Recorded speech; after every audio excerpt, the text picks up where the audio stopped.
Happy Eve. Oh, that's great. Hello, Mr. Zullo. Hey, hey, Doing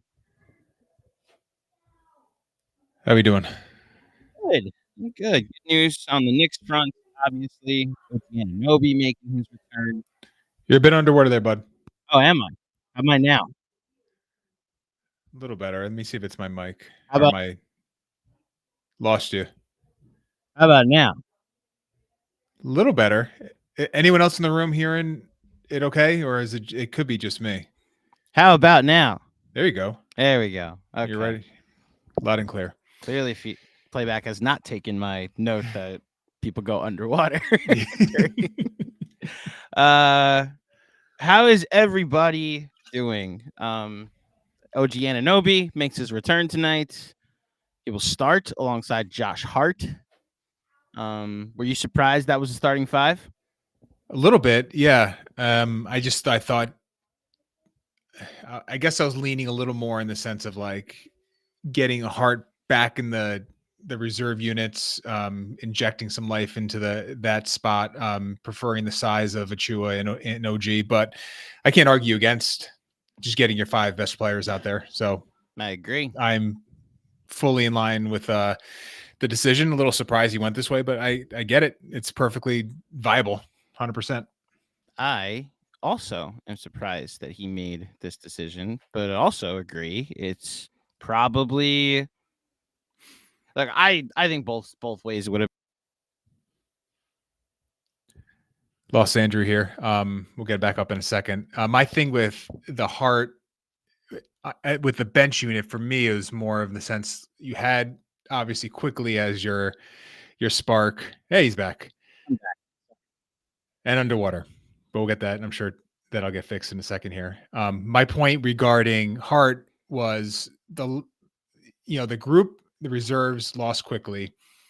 You have Hart theoretically as the guy to sort of be that injection of life. I refer to it as spirit, energy off the bench. The irony is that last game where everyone was healthy, the Miami game, it was Josh Hart who sort of came in, changed that game. It was arguably maybe his best game of the year per minute for Josh Hart. And I think the Knicks need to figure out a way to get that off the bench.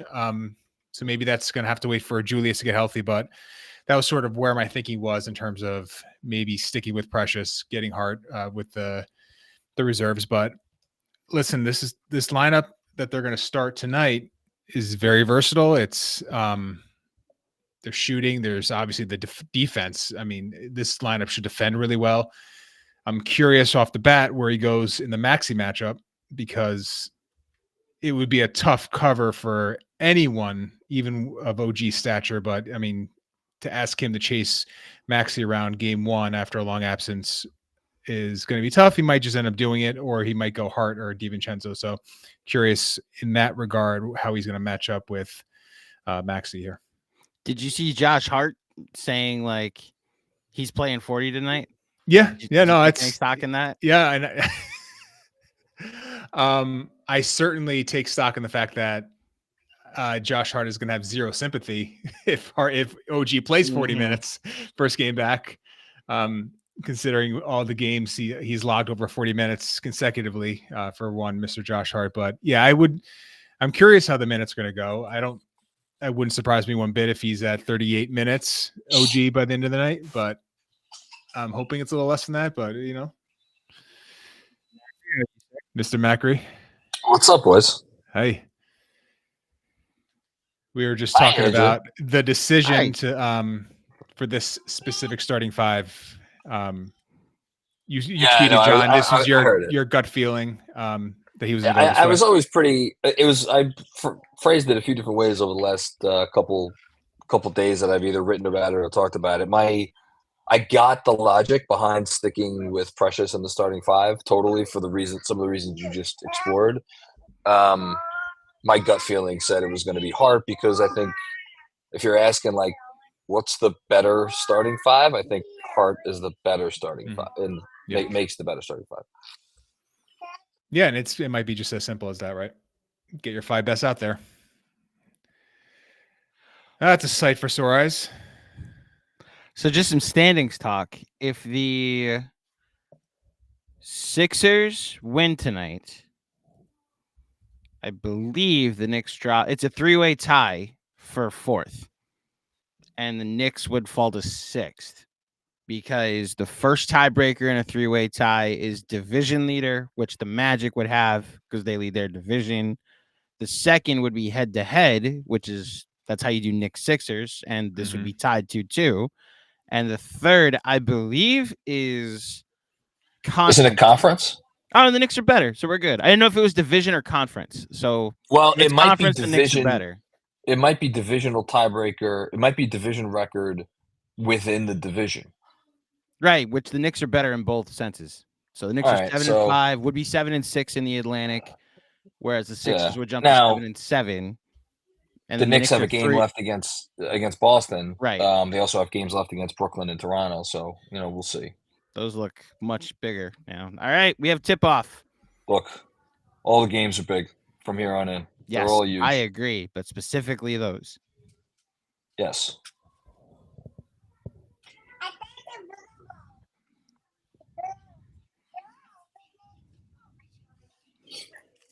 OG. Someone shoot it.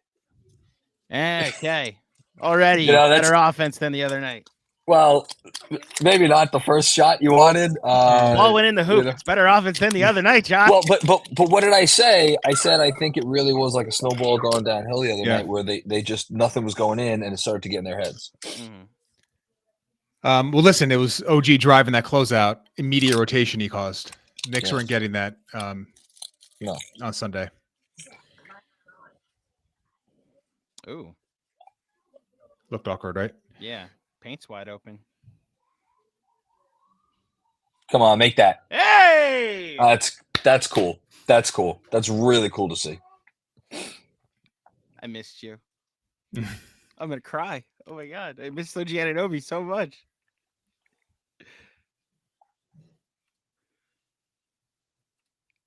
Run. All right. I haven't even caught who's defending Maxey as the primary defender on Tyrese.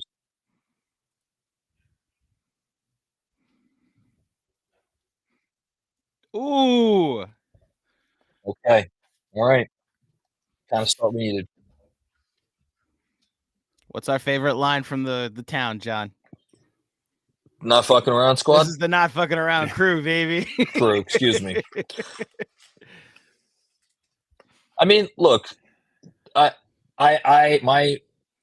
silver lining, and obviously it's a silver lining that was only present because of the event, but my silver lining after Sunday night was the way, and not that this is out of the norm, like you hear how this team consistently talks or responds verbally when asked about bad games. Like, they say the things that you want them to say. I thought the way they respond, like the quotes were appropriate and encouraging to me about where this team is at mentally, and like nobody in there, I don't think, at least maybe, but I don't think anyone in there is feeling sorry for themselves. I don't think anybody feels like that. Like, they know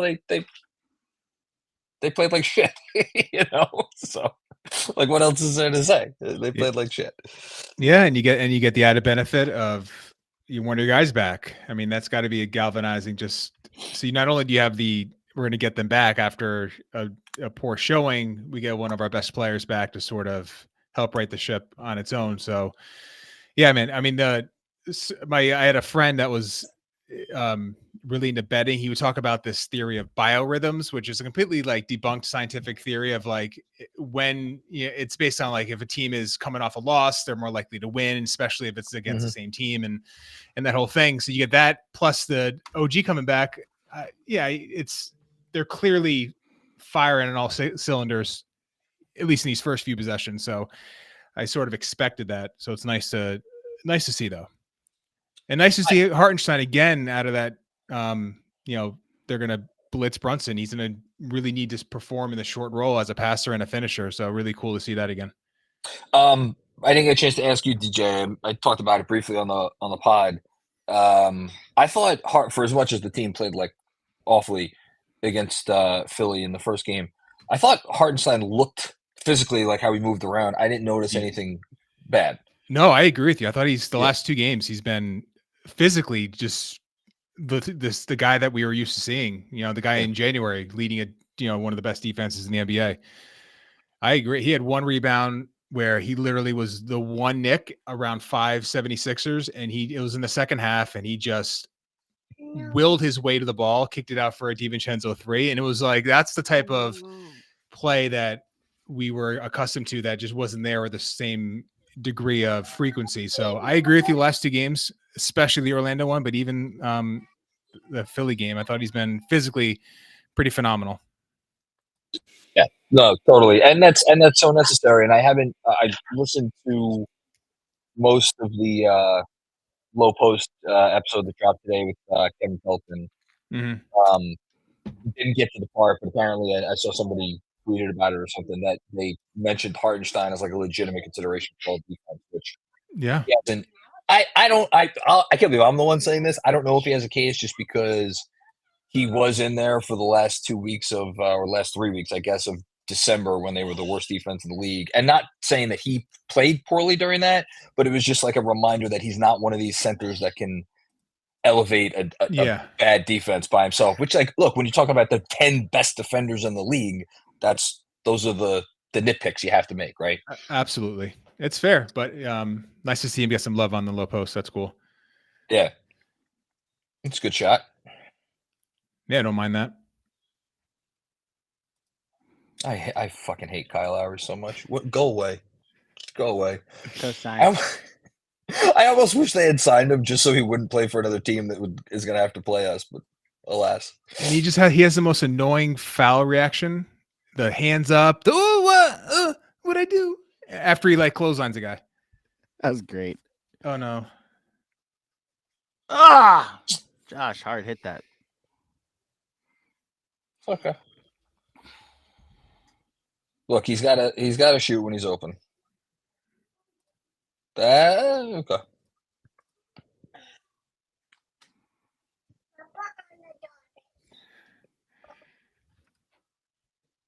All right, giddy up. Nick Nurse has a good clap when he's mad, which was like my grandfather's move. Like when we're doing something like we weren't supposed to, you'd clap really hard to get our attention. The single clap. Yeah. People have been there. Especially Italian American family. Oh yeah. We know all about that.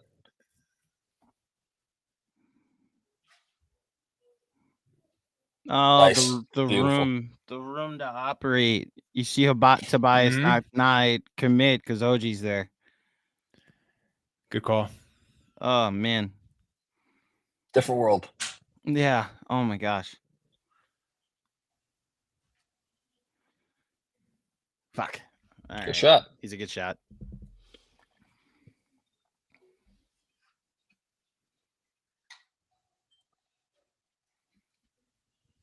Ooh, Love corner. That.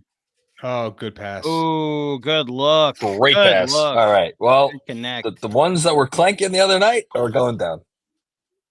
I'm a dirty dancer. I blame daylight savings. That's fine. Yeah. DJ has kids. He knows the full wrath of daylight savings. Oh gosh. Brutal. Oh, we're running. Good transition defense there. Good call.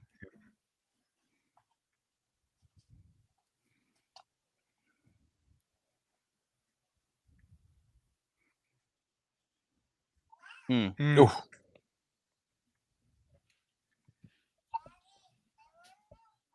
Oh, that burst. DJ should OG have flashed middle there? Because he flashed middle rather than to the 3-point line. I'd have to go back and see it. I probably right. But I just happen to. Oh, Mo Bamba. No Mo Bamba. My instinct says you're right, Andrew. Yeah, because that forced either delayed Brunson from going to the paint or I don't know. It brought the defender back to the key. So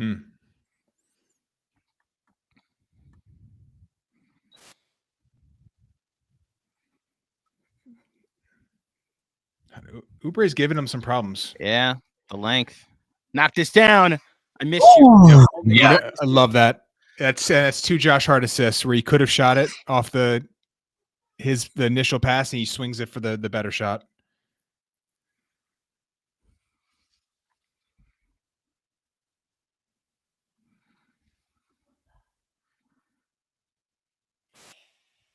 Oh, got confused on the switch there. All right, get back.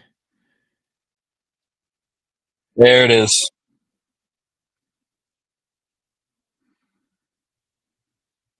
Oh, we need this. Yes. Oh, we're having it's fun. it's a new basketball team. A It is. second It time absolutely is. out Oh, already wow. for Nick Nurse. Oh, we're those vibes I feel, fellas. I think they're vibes. Oh my God, it's been so long.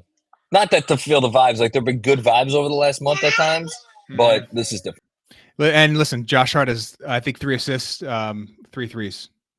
So he's created 9 assist points already.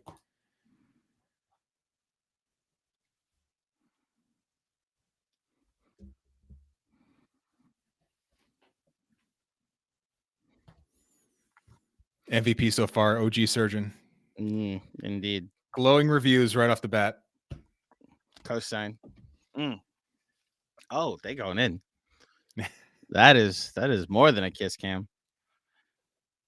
I don't want to fully broadcast it, but did you see the clip that went around social media of a recent Florida Panthers game? Or No. Okay, I'm just gonna tell people. Should I go find that? Just go to Twitter and look up Florida Panthers kiss cam. That's all I'm gonna say. It was I don't know how to like cryptically say it. Let's just say I would say it. What's up? Just say it. I would say it. Right. That's not the rule I follow. If John would say it, it's safe, right? Are we not with like what would John do? Is that not how the standard is here at KFS? It's quite literally the opposite. Oh, it's the opposite of that. Okay. Yeah, I missed that internal memo, I guess. That's why we fired Drew.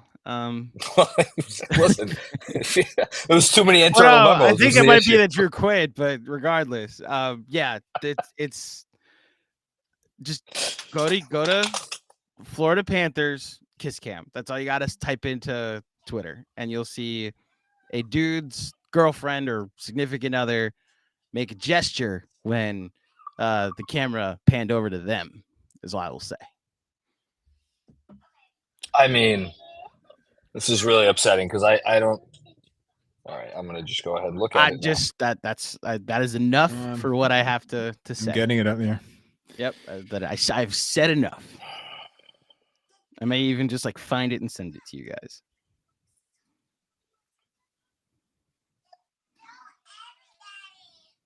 Yeah, you might have to. I'm getting like weird articles with like it's been sanitized. It looks like. Oh, it just says it was raunchy. Oh yeah. Well, hold on. Let me just find it. I'll send it to you guys. Everybody knows what I'm talking about if they know. I know. If they know what I'm talking about, I will find it.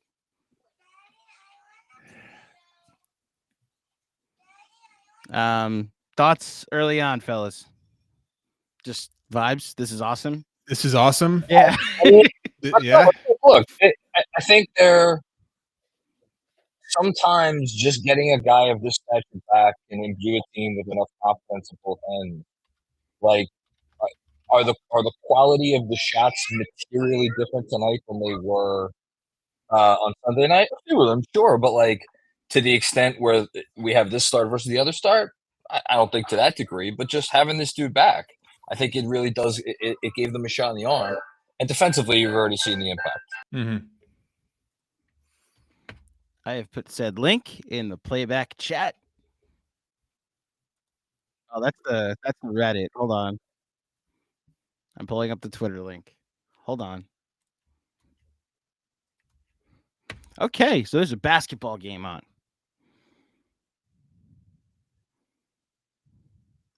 All right, campaign's missing tonight. I'll take it.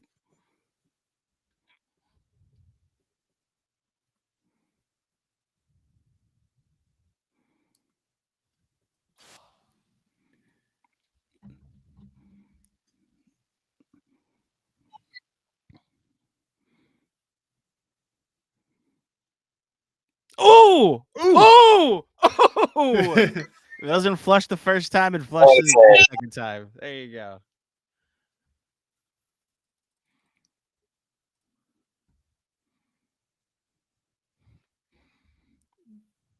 All right. Knicks up 10 early still.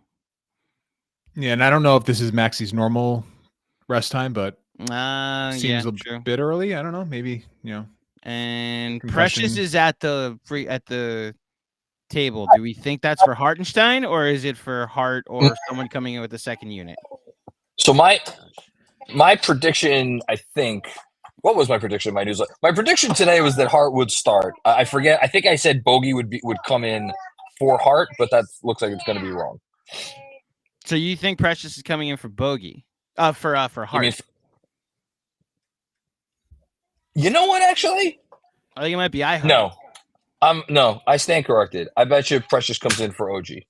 For OG, so he plays with the second unit. Okay, I don't. Well, hate isn't that. this iHeart's time? That's my thought. That was my thought, and it's for iHeart. There you go. Yeah. Okay, well there you go. The minutes limit. So that's one question that we already have answered, which is Sims. Would he be getting the brunt, perhaps, of what's going to be happening now with the rotation? So maybe he's the 10th. Do you think he's the 10th guy out? Sims? I guess. Yeah, that's the way it looks. Yeah, unless he's playing 8 tonight. Or unless he's playing 10 tonight, which I don't think so. I think those days are done. But to the point you made on the pod yesterday, Alec Burks, it seems like he's got a second life. Third life, fourth life. Yeah, multiple lives. My life is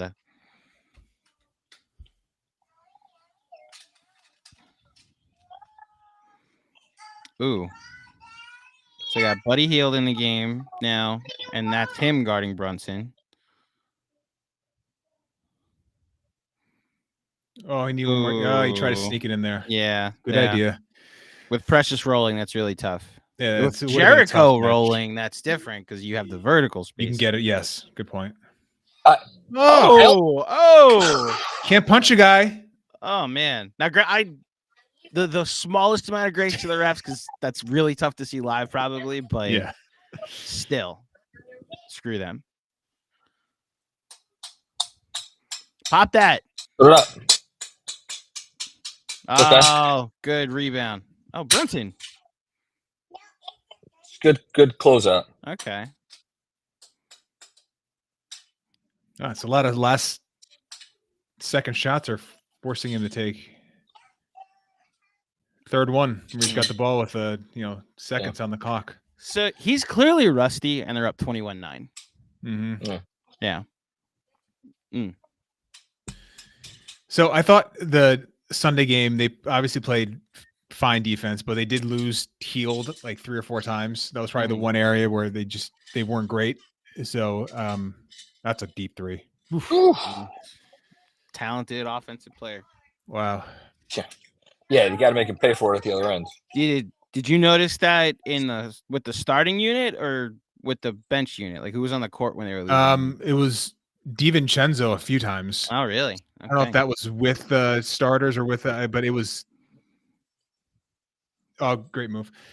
There was one where DiVincenzo was sort of zoning up the weak side. So he had the corner and he had Hield on the wing and the pass was faked to the corner. He immediately went and then the pass was redirected to Hield who had an open 3. But right before that, you saw Tibbs yelling at DiVincenzo, like, don't leave him, speaking about leaving Hield, and DiVincenzo left him. And then I think it was before the 4th or 3rd, whenever that Tibbs had his on-court little interview, he said that he made note that we lost Hield a couple of times, and that can't happen. Okay, we got Bogey in the game for OG Anunoby. Did they mention before the game if there's any limitations on OG? Like a minutes limit or anything? Not that I heard. Not that I heard either. Yeah, it's annoying. 22-12, 3:45 left in the first quarter.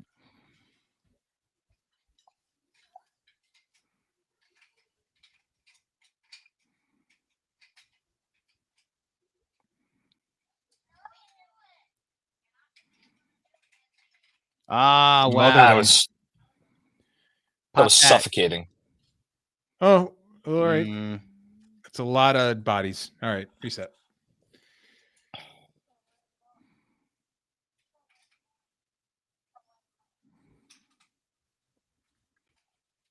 And now this is McBride in for Brunson, who may still be on some sort of an unsaid minutes limit. Mm-hmm. So no Brunson, no iHeart, no OG. The offense is running through Bogey And DiVincenzo and Hart. DiVincenzo.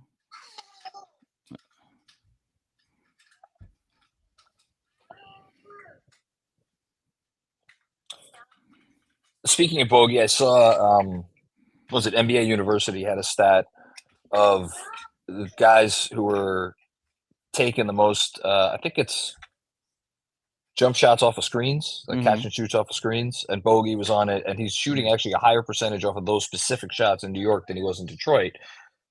Just hasn't been a ton of them. Oh, Precious. There you Wow. go. Josh Nice. Hart's passing in this quarter has been phenomenal. Yeah. Yeah, he's like 70% as a Knick effective field goal. On those shots specifically, we should say. Correct. Yes, on those Yes. specific off movement 3-pointers. Yeah, Great. Dude. Maxey. That's good. listen, man. If you want to try that.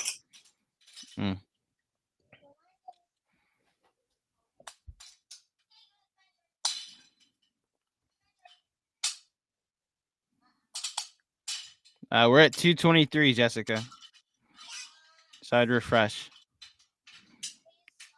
There you go. Good roll. It's just like watching a different sport than the other night. Tell you, it was our fault. It was. Yeah, it's our fault. It was. Has nothing to do with OG being back. Yeah. We're as dependable as the Back to the Future Almanac. I know you both appreciate that reference. Yeah. A couple of cinephiles.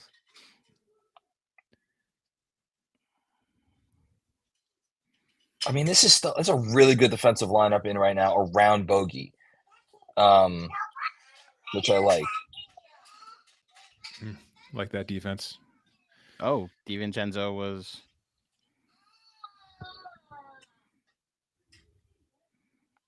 Got to move. Guys. You can hear Tibbs yelling, "Cutter, Cutter." Yeah. He wanted someone to move there. I'm not sure he was screaming at someone on the Knicks.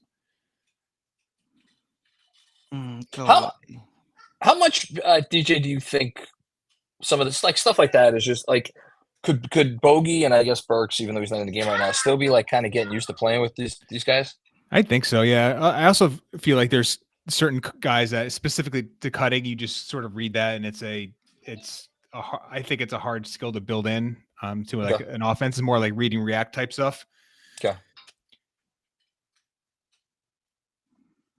But on that like specific play, it was like a 5-out alignment. Like there was just wide open paint and just no one attacking it off the ball. And that's the stuff you just hope someone is able to read that, get in. Yeah. Then you just create some sort of like reaction on the defense. Then you can maybe get some space, which is all you want to do as an offense, right? Just create space. That's Devo. Surprised he went for the tip as opposed to trying to bring that back out. Jesus, Maxey.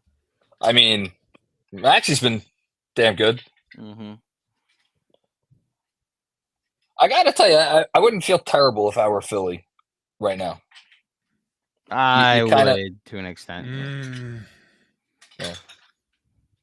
Good call. Yeah.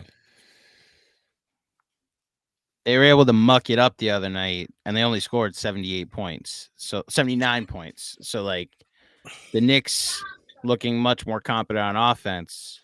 Now, look, Maxey's back, so maybe that's actually not a fair analysis. But the fact that she still got 14 points in a second consecutive first quarter, with Maxey back, back, I don't know. They've had some decent looks that have not gone down. That wasn't Oh, Okay. okay.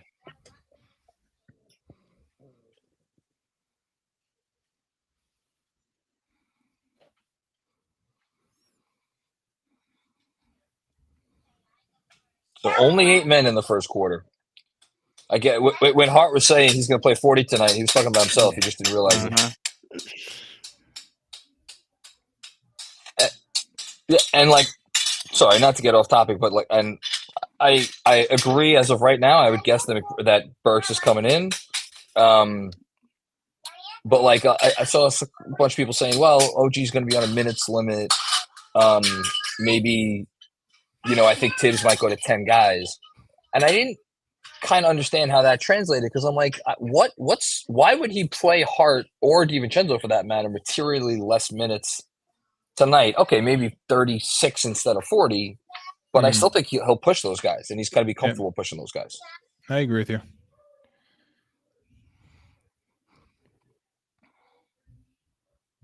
You would have liked that to work on. Oh, Yeesh. that's Is that Dante getting in there? That's a Dante was like, that's an I'm pissed block. He was like a viper. I Yeah. didn't see that coming. All right, end of the first quarter, Knicks lead 26-14. The Knicks had 31 points at the end of the first half on Sunday, so already tracking in the right direction. Early look at the scoreboard, or the box score at the end of the first.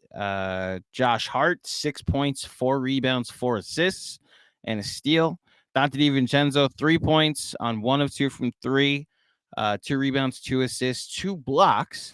And then Jalen Brunson, 6 points, a rebound, 2 assists. And then, of course, OG Anunoby with 5 points and a plus 10. Those insane plus minus numbers are back, ladies and gentlemen. Yeah, I thought.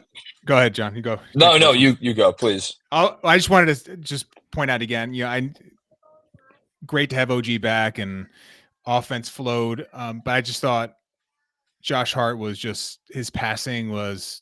He said he had 4 assists in the first quarter. Yeah, Josh Hart Andrew? had 4 assists. Yeah, 4 assists. 12 points out of those assists. I mean, I thought he was great despite some of the. He missed that last 3 and missed 2 threes at least, wide open ones. But his passing more than made up for it, and he defended well. I thought it was great first quarter for him. Yeah, I mean, Hart, when Hart takes and misses threes, this is not an apples to apples comparison, but in a way, it reminds me of when RJ would take and miss threes, just because there was a very particular feeling associated with RJ missing threes, because it's like, man, you're supposed to play this role in the offense, and when you don't do it, it added to the frustration. With Hart, it's not that, because like we almost don't expect him to make them, but at the same time, we're cognizant of the fact that like, man, if you're out there and you're taking him and you're not making him, it does hurt a little bit. That said, doing all the other stuff that he does, it makes it a lot easier. But it's like, man, when just 1 or 2 of those go down, right? It changes the whole feeling of his night. If he could, like a 2 for 7 night from 3 for him, maybe that's not great because those are all, like you said, those are all wide open looks. They're all looks that are given him, Yeah. But a lot of times the difference between like 2 for 7 and 3 for 7, or right? Something like that. Yeah. I agree. Liked his minutes. Just looking at some of the cleaning the glass numbers, Knicks rebounded 42% of their misses. Nice. So that's pretty elite. That's they're usually 35, 34% on like the average. So they're much better going so far, and a 130 offensive rating in the first quarter for the Knicks. So, what are you using to see that cleaning the glass? Yeah. Okay. Yes. Benji just tweeted something about the fact that Precious at the 5 is more interesting to him. It's interesting to me that while they were short-handed over the last month and change, it seemed like Tibbs would go to Precious at the 5, not quite out of desperation, but more towards the desperation end of the scale. And tonight, he's more willing and here's Alec Burks, like there was a way for him to play Precious at the 4, but I don't know. It's an interesting calculation by Tibbs. Yeah. And I wonder, do you think it's matchup dependent? Thinking, with this specific team, Paul Reed, that was sort of when he made the switch when Reed came in the game. Oh, Jesus, Alec, come on. I know, it's a good look. Speaking of guys, you get a certain feeling in your stomach when they miss a 3 right now.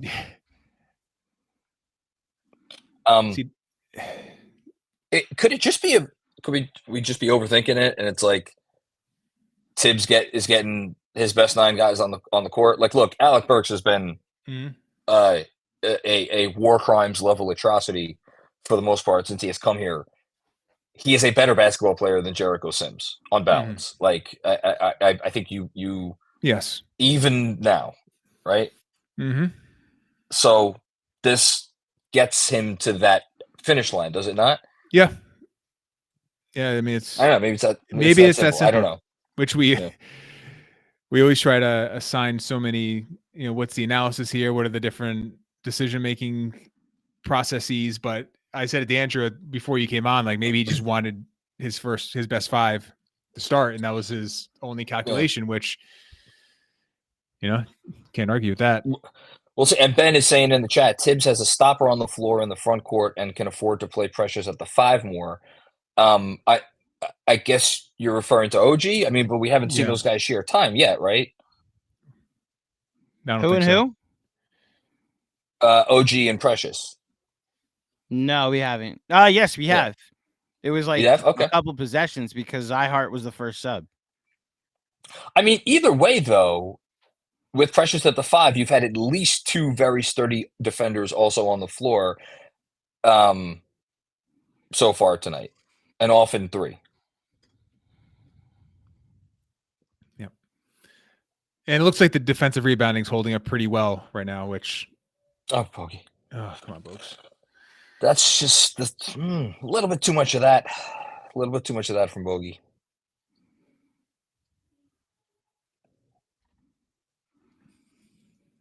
I'm surprised.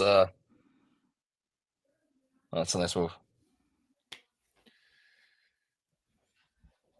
That's disappointing. I thought Deuce played that phenomenally. No.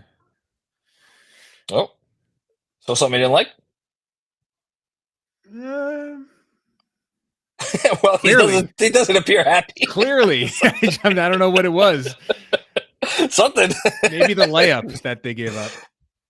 Oh, man. Yeah, maybe. That could be it.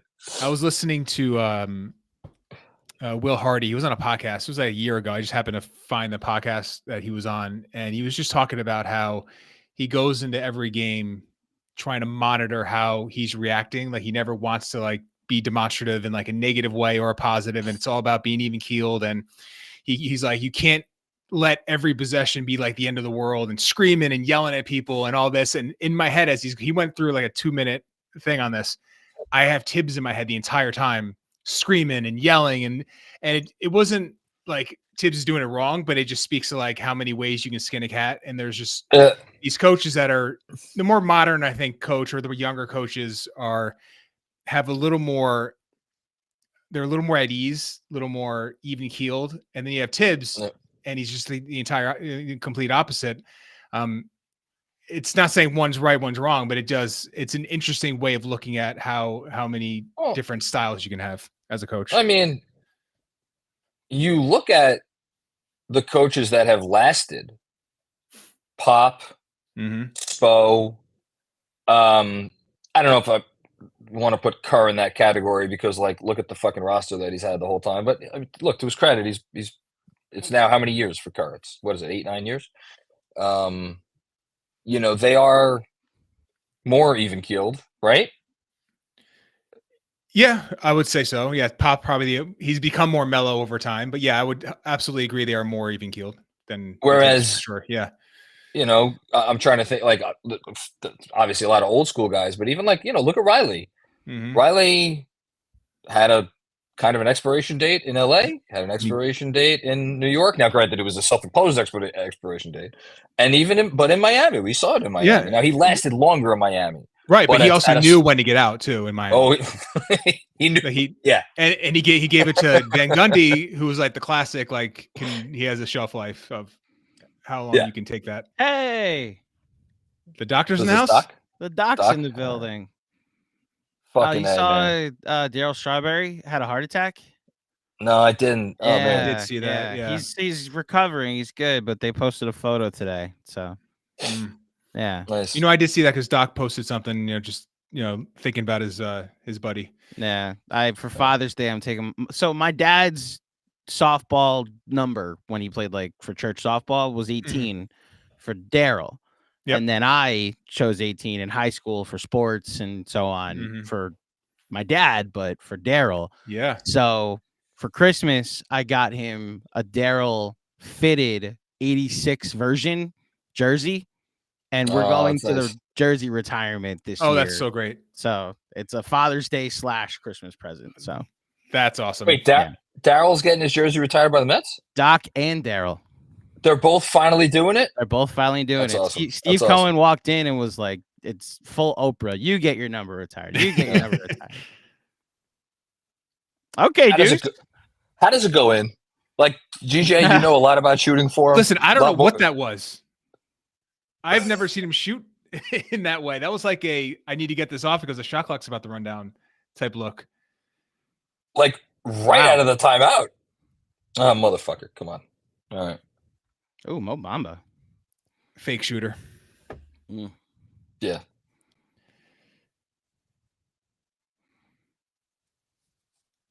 Yeah, I got to see that deuce pull up again.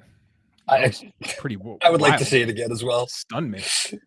As it was a Do long it again. too, also, you know. Was it a two? That's a nice pass. OG, there you go. That's so great. Night and day. Yeah. It was like crack. I've never tried crack, but I agree with you. I haven't either. I hear it's wonderful though. Probably as good as an OG Anunoby shot in the corner.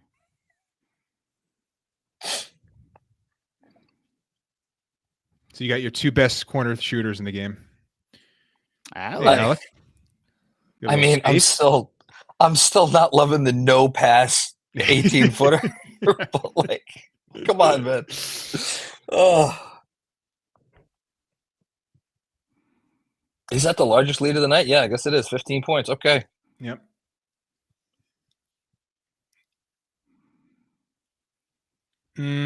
Alec.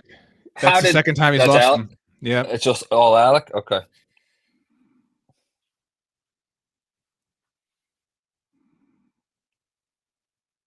Yeah, it's a lot easier to see the ball go through the basket when no one's within 15 feet of you. Alec. Thank God for Hardenstein to force that. Really. 100%.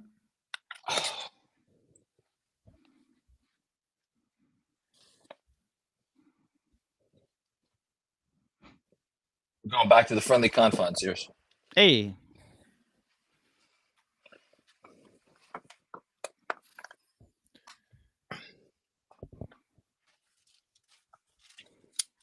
And Brunson back in the game. Oh, this is the spacing lineup, everybody. This is the spacing line. Yes, it is. Ooh. That's a foul. Yeah. Oh, they didn't call it. Good. Good. Just out of bounds. Okay. Yeah, I'll take that. Yeah. Looked like he nudged him a bit. Has Bogey taken a shot yet? No. 0 for 0. Only Nick not to take a shot right now. Yeah, the one turnover. That's about it. Yeah. And yeah, 1 turnover, 1 rebound. That he's far away from a Tony Snell. Oh, OG. That's annoying. Oh, that was mean. Oh, and 1? Yeah, he jumped. I hate to say it. Yeah, I know he jumped, but like, I hate to say it, but Oubre got him. This is after the other night. Oubre got him. All right, scoreboard, buddy. Listen, Kelly Oubre cares not for scoreboards. Yeah.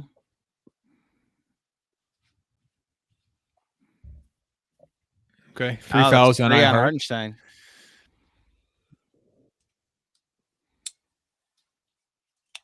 Is that 3 fouls on Hartenstein? Per the TNT broadcast, it is. Yes, I got 2 on Yes. NBA.com. Maybe it didn't update yet. Maybe.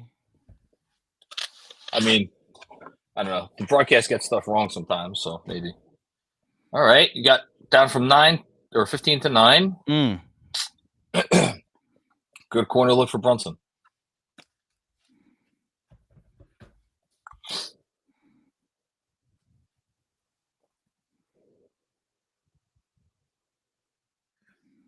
Stick boy in off the dribble. Yeah, this is. And DiVincenzo was at the scorer's table. Tibbs is getting Yeah, of him, course he getting him is. out. Yeah. Of Josh course Hart he with is. another break. Hey, I'll be right back. all right. Okay. So we have a 15-point lead that has been slightly more than cut in half, which is obviously annoying, but still a good performance here so far from the Knicks. I don't know, man. How many times in the last dozen games, including, I mean, tonight they'd make 13 since they made the trade with Detroit, has it felt like there's a feeling to me when guys are playing well or like, you know, and just the shots are just not going down. And then there's a feeling of like, man, something about this is just doesn't feel great. And that's like when the Detroit, I feel bad like putting them under the same umbrella, but just something has not clicked, you know? I don't think you can defend it as anything other than a massive negative so far. You know, it's both ends of the court too, which is really troubling. Where Yes, you think you would some of the bogey stuff. Listen, he's isolated against Buddy Hield, who you don't consider like a breakdown defender, but he's pressing him. He's trying to get him to put the ball on the floor. I don't. It's not. You can't go crazy over that, but you get Burks losing Hield twice. Their defense since they've been here has been porous, and now you expect them to be below average defenders and make it up on the other end, but it's not happening there. The bogey stuff is interesting because, you know, he's made shots in some scenarios. We talked about the shooting off movement being very strong so far, but it's the stuff on the ball that has been so bad for him, for both players, to be honest, where, you know, bogey as in Detroit, there would be segments of games where they would just run offense through him and high pick and roll. And he would get to the rim. Sometimes he would get into that mid-range area. He would make some passes. That was the stuff beyond the catch and shoot ability that I was most excited to see. So it could be an element of reps where he just is getting enough and it's atrophied a little bit. I don't know what it is, but he's not generating any advantages. And that to me is like, for both guys, been the biggest issue. Yeah. And I think, so like let's play it out. Like if you're not generating advantages, but you know that you are the guys on the floor that are responsible for the offensive load lifting, so to speak, during your portions of the game, like you're gonna do some of the stuff that we've seen. And that's like the Burke shot diet. That's like, you know, we saw earlier, Bogey trying to put the ball on the floor and it gets stripped and it's a turnover and it's just none of it's great. So I don't know what that means going forward for the rest of the season. Well, you salvage it by the idea of like if Julius is back here, you can stagger minutes and then they can play off your star players and it makes sense, which I understand. But that's it, right? Still, that's what we're left with. That's what we're left with. Other than the old play better adjustment, which is like, which is always there, right? That's always out there. Yeah. AB talking about Shake Milton. Listen, I don't know. No, I mean, look, that's poo that suggestion at your own I'm leisure not at this point. No, I'm not saying you are. I'm just saying I've poo-pooed it a couple times, and it's just you can't do it. Mm-mm. All right. Well, we can't blame that turnover on either of the Detroit guys because they're both out of the game. No, the Sixers are in some sort of zone look.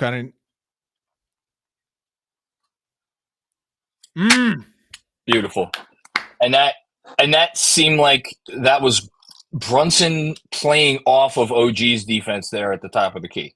Yep, able to sort of gamble a little bit. Absolutely. Yeah.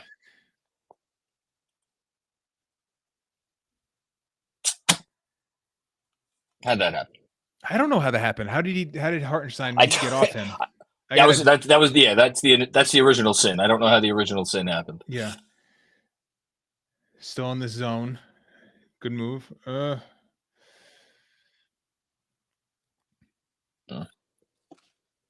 Let's see here. Yep, there we go. And just seeing this, OG dunk. I mean, this is the area too that he is so good in transition finishing. Oh, we got a hip. Did he just grab his hip there? I Or don't lower know back? what that was. Pretend I didn't see that. I don't like that. No. Jess, I like that. OG slamming Obi. All right. Let's just keep an eye on that little motion there by Brunson. Sure. Yes. Put a pin in it for now. Yep. 2 on the ball for Maxey. Get back. That's a deep look. That's good defense. Yep. Good luck. There you go. Man, Josh Hart. All right. That's a low-key big shot there. Get it back to 10. Yeah. You've been scuffling for a couple minutes in the half-court offense. Not that was really half-court offense. It was semi-transition. Yeah. And by the way, fine. look at the shots DiVincenzo's getting tonight compared to when he needs to get 15 off and he's just letting them go. Great look. Big back-to-back. Yep. And they're just getting cleaner looks, man.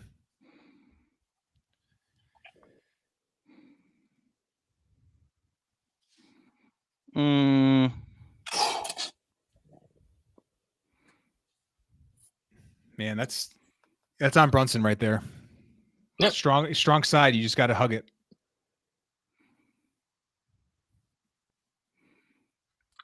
Get it back.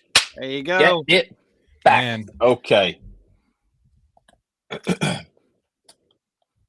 I'm with that guy. Action Brunson. Yes.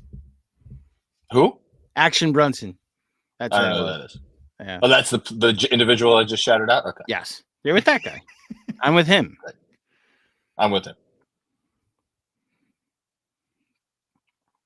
Action Bronson or Brunson? Bronson. So like Charles Bronson. I think so. Ooh, that would have been interesting. Oh, Hartenstein. The heart connection. Nice work. Beautiful. Come on. Oof. Oh, get big, Maxey. Oh, get big. That was fun. That was fun. How good has this lineup been? That was big. Is there a way to track lineup data live, by the way, DJ? I don't know if they can do it live. So pivotfade.com will do it for you. I actually don't know if they do it live. It's a good question. But they've been dominant. Shout out to Cam in the Substack chat for pointing this out. Josh Hart almost has a triple-double already, 8 points, 7 assists, 7 rebounds. Yeah, I mean, the starting five is dominating in terms of the plus-minus, obviously. Man, this group just makes a lot of sense. All right, they do. So, yeah, and it's like the 7 assists, but I think he might have assisted on at least 5 threes. Hart. It's been really. So I think they got it updated. So the Knicks starting 5 is outscored Philly 34-14 in 10 minutes and 9 minutes, 10 minutes, 9 seconds of action. They have a 178 offensive rating. Is that good? You see this Pretty net good. rating, DJ? What OG, what is it? That's a No, good. the That's a good number. 35. Their net rating is 105.2. They're scoring 178 points per 100 possessions and giving up 73. Man. I feel like Andy Dufresne, John. Guys, they crawled through 2 months of that garbage. They have 14 points. The starting 5. They have 11 assists. Yeah. I mean, sorry, 14 field goals made, 11 assists. That's that. Yeah. Yeah.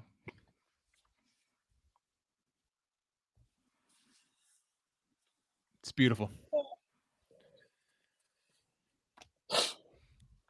All right, let's keep the foot on the gas. You know, got a little lucky there. That was a pretty good look. Nice, smart move. A little extra there, JB on Oubre. I like that. Yeah, give me Good. a replay. Give me a replay. Yeah, that's extra. You tried to hit him in the nuts. That's great.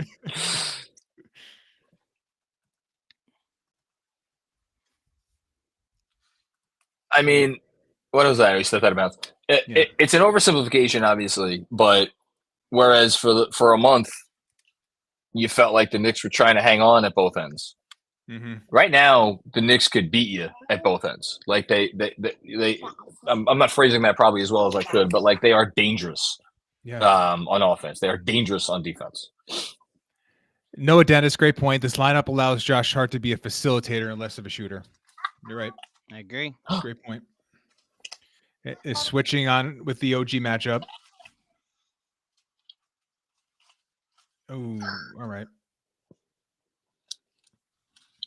Okay, that's fine.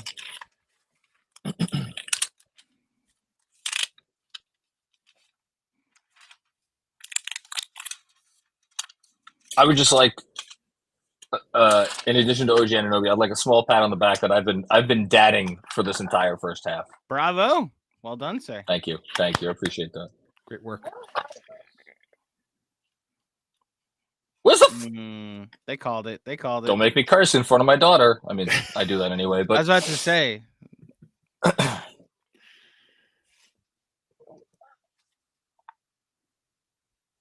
a very pretty picture.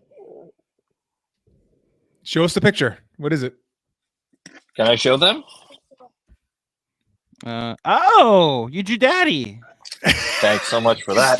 You stole it from me. Sorry. You're too quick. Sorry.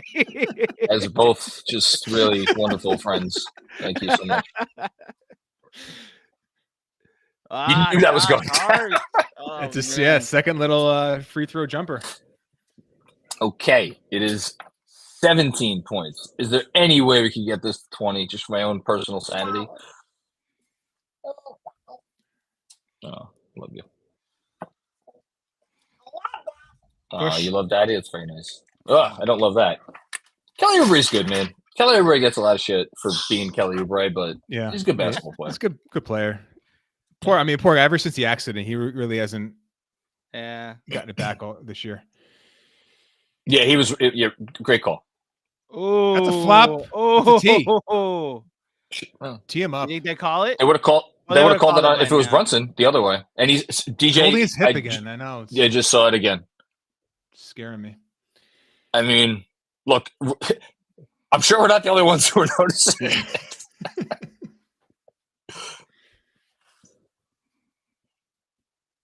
it. Great contested rebound there from OG. Oh. I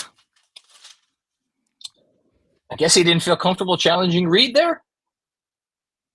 Two guys. Didn't the second guy come to the rim too? Yeah, and with Devo being open, like that was a good shot. 100%.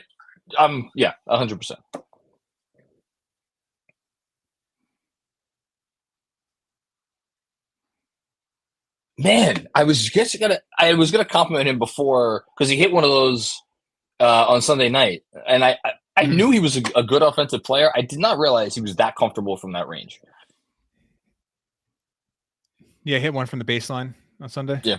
Had a 1-2-2 zone look. Woo! Yeah, Joshy boy. There's Josh Hart. How great does it feel when it goes down? It feels great. You want to draw a smiley face? Too short. Brunson 3. Corner. Oh. Hey! Man, these looks that JB's getting tonight. Yep. The catch and shoot that you've been talking about, DJ. They're back. Oh, I've missed it. Oh, man. We did it, Joe. Come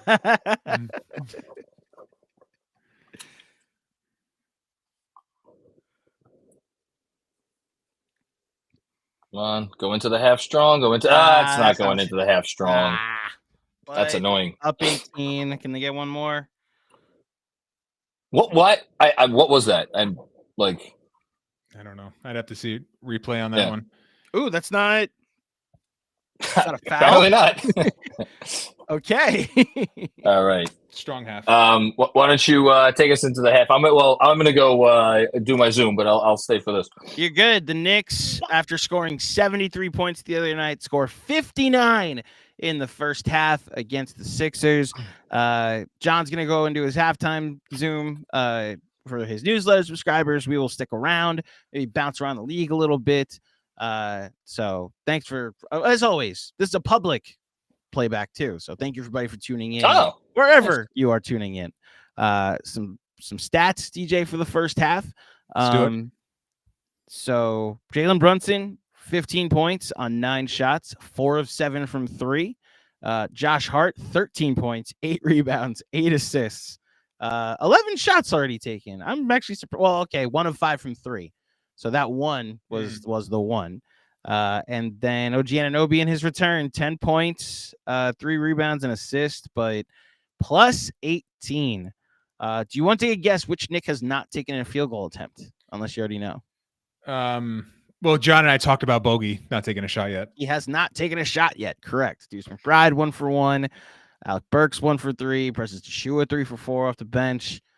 So interesting for Bogey. It was sort of like if you couldn't draw it up any better, right? You get your defense is locked in. You're playing. You have your best defender back in the game. iHeart continues to look strong on that end. And then you just have so much more movement and space on offense. And Noah Dennis made the point in the chat. Josh Hart facilitating with all these assists, a 3-point assist creation, just phenomenal. And then to me, it's like DiVincenzo and Brunson are just getting great looks. And these are two guys that for weeks now have been tasked with just the sheer responsibility to get up as many threes as possible because you can't generate offense in any other way. And they were taking shots that were, out of character for them and low efficient looks. And it must be nice for them to have the ability to just get comfortable looks, wide open looks, especially Brunson from the corners. Been phenomenal. I agree. Is there another game you would like to check out? The Pacers are playing the Thunder. Let's go there. Let's see what's going on there. That's okay. Good one. I think I just clicked that and it was supposed to work. Yes. Okay. Click the thing. Yeah, and it's a low-scoring game in the first quarter. End of the first, it's 22-17 Indiana. Really? That's a crazy low score right now. It is a very low-scoring game for Indiana. Absolutely. So what do you make of the decrease in scoring numbers and the correlation with free throw attempts? So I know Haberstroh did a good thing about that. Fred Katz for Katz and Shoot had a on his pod Katz and Shoot had Seth Partnow. Okay. But they both obviously Simmons and Russillo spent most of their pod on Monday talking about this. I mean, you and Benji and some of your public back and forths have been like, that's contributing the advantage that offensive players have been getting by being able to kind of lean in and force contact and it be a foul. Whether that's the rule or not is like besides the point. It is besides the point. You're right. So that's just it feels like they've decided to allow more, which I'm curious how you feel if that helps the Knicks or if it makes it worse, because the Knicks could be a very physical team, but they also have guys that draw fouls. Yeah, so I looked at Jalen Brunson. Yeah, so it's interesting. I would have assumed Brunson would have been affected, but from what the chart I read on, and I'll try to retweet it here in a few, Brunson's free throw percentage or free throw rate has actually not decreased of late, where a lot of guys have seen big drops. So maybe that is just too small sample size to really draw a conclusion. But I do wonder, like, it seems so drastic. Like there clearly is a intent here by the league to allow more physicality, but it does feel like they don't have to come out and say anything because there's no rule change necessarily, but it does feel like it's a little odd that this big adjustment has been made without any sort of acknowledgement that it was a problem to begin with, or that they're trying to change stuff. I'm trying to think if this has happened before. I'm sorry, Busy, or anybody that gets mad at me about this, but the conversation felt a lot about 2019 during the baseball season. I don't know if you were following or not, but when everybody accused the balls of being juiced, it just was never acknowledged, right? Like home run numbers were skyrocketing off, like regular fly balls off the bat were like, oh, that left the yard. And, it's that type of like clearly something's different, but the league is not acknowledging this with, a new TV contract and a labor dispute upcoming, potentially. So our new CBA to be negotiated, I should say.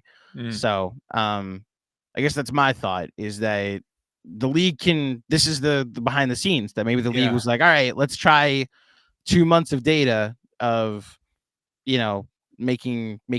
So what's funny is that like the officials allowing more, I wonder if that's made people complain less, because that I think was the biggest story for most of the year, that the scoring was up, and that it seemed every night there was a new egregious call that a coach was complaining about in the post game. Right. Yes, which I'm sure was the biggest issue for the league in terms of the PR of it all. But it's even like defensive 3 seconds has gone way down. Like the calling of that is down 40% of late in a decent sample size. So it seems like it's not just the sort of fouls that are like the Tyrese Maxey and the Trae Young, where you're kind of leaning in and drawing contact. Those fouls, it's like, it seems like it's across the board, just kind of swallowing your whistle a little bit. And I'm sure there'll be some sort of report that'll come out, maybe not this year, but off season, where the league intended this to happen because of all the stuff that was happening with the complaints and the scoring just being way too high, and like were they losing the spirit of the game and all that. So it seems like such a change that it's stark. I don't know. I agree.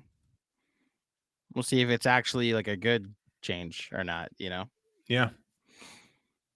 I mean, I'll ask you, do you feel it's a good change? Like, I don't know. I don't know the sport at all better? To me, it's like I'm like probably the wrong person to ask, because it, like, whatever version of the sport, I'm like so locked in, like it doesn't.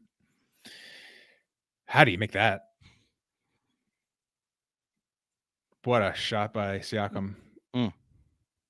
So it's a good question. I probably, obviously would prefer these calls that we all complain about to not be called. So it's probably a good thing in the end.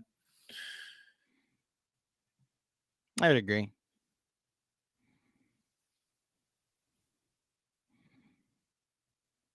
While we're on halftime, can I ask DJ about the Oscars, everybody, and whether he cared or watched or partook or has a take? Ask away. I don't have a great take, because I've talked to you. Oppenheimer's like the only Oscar-worthy movie I saw. It won a lot on Sunday. So. It did, yeah. I did see John Cena.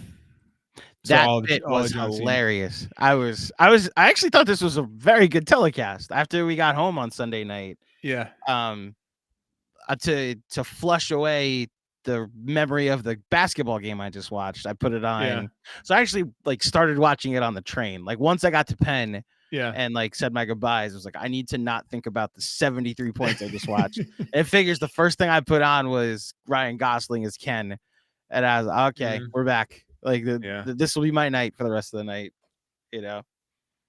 How do you have a? Because the host of the show is like a big deal always. Do you have a favorite? Okay, do you go back to like the Billy Crystal times? Have you watched those? I do. I like Kimmel though. I will say that I do like Kimmel. I know that there's a pushback against him, it seems, because apparently initially if you do a good job, you're welcomed. But if we see you do a good job more than once, we have to have a different take. Okay. I actually thought like there were little nuggets that he brought to the telecasts, like because he clearly did his research. Like, oh, this actress prepared this way for this role, and here's a joke about it. And then this actor did this for how many days, and here's a joke about it. Like that's, I actually thought he did a pretty decent job. Yeah. So. Yeah, there's always controversy with that job. I remember Jon Stewart. I don't know if he did it more than one year. It was like the first year he did it, if he did it multiple years. He was on Stern before, like a week before, and he was talking about preparation. And he actually said he was going to bring one of his Daily Show guys with him in his ear just to feed him lines during the show, which apparently is like a common thing in that role where, yeah, you have some of it written out, maybe most of it written out, but there's going to be things where you're just going to have to ad lib or, work off your feet. And you need someone sort of like watching it with you that you trust to be able to get you through moments. Yeah. So that was like Conan, I think, did that during one of his hosting gigs where he brought the Andy guy out there. He actually he brought him on stage with him? Yeah. Well, like had him off to the side so that way he could go to him whenever. Okay. Yeah. I'm right there with you, Mr. Hidalgo. Dirty answer. Should have had Chris Rock host again. I don't think he'll ever be attending the Oscars again. No. Although, who knows how long time can heal. I still can't believe that happened. It's the craziest surreal every time I see history. It. Yeah. And then I forget that he won. Did he win Best Actor? Best Actor. 10 minutes later. Yep. 18-minute speech and gave the speech, and they didn't cut him off at all. Yep. Oh my God. And I'm like, I don't know if we've ever talked about this. I am until then it was like I'm a proud Will Smith, like he's my favorite movie star. And then that happened, and it's like I almost have to explain, like he's my favorite movie star. I don't condone what he did, but you got to be open. But I understand Chris has a side too. Like it's complicated because like you can't defend it. It's like the Rangers have this guy that this kid, Rempe, that has since come up. Fighter all he does is fight. Yeah. And yesterday, like I was, I love this guy. And last night, he literally went elbow first into a guy's jaw and got suspended for 4 games. And it's like, all right, I love Rempe, but I don't condone that. You can't be elbowing people in the face, but I still love him. I think he's a hilarious football player. That's funny. Hockey player. Yeah. Rempe was in his debut. He dropped gloves like as he walked on. He has more penalty minutes than ice time. And that's, I don't know much about hockey, but that even like, is there a threshold of like too many? You're just hurting your team too many penalty minutes to be valuable. So the difference with Rempe is nothing's like a misconduct where you get a power play. He's just like, he just can't play. Like anytime they have him, like his penalty minutes are almost exclusively getting into fights, which means both guys leave the ice. Oh, I see. Yeah, like that's what I'm saying. He's got like 7 fights and 4 shots on goal. And he's like a Canadian, right? Yeah, and he's like he's like funny and like he's goofy. Russillo's impression of him was perfect, where he was like, "Oh, you want to drop gloves and we'll go to blows? That's fine. Yeah, we're having fun out here, man." Yeah. Busy. Should have had Chris Rock. Oh no, he said Chris Rock wasn't getting jiggy with it that night. Nah. Okay. This site you just pivot fade is now my new favorite site. It's great. I'm a huge fan. Mm-hmm. It's the only one that does lineup data, but by minute in a game, so you can really get into like which unit was kind of performing well. I'm about to put these absurd first half offensive ratings on Twitter.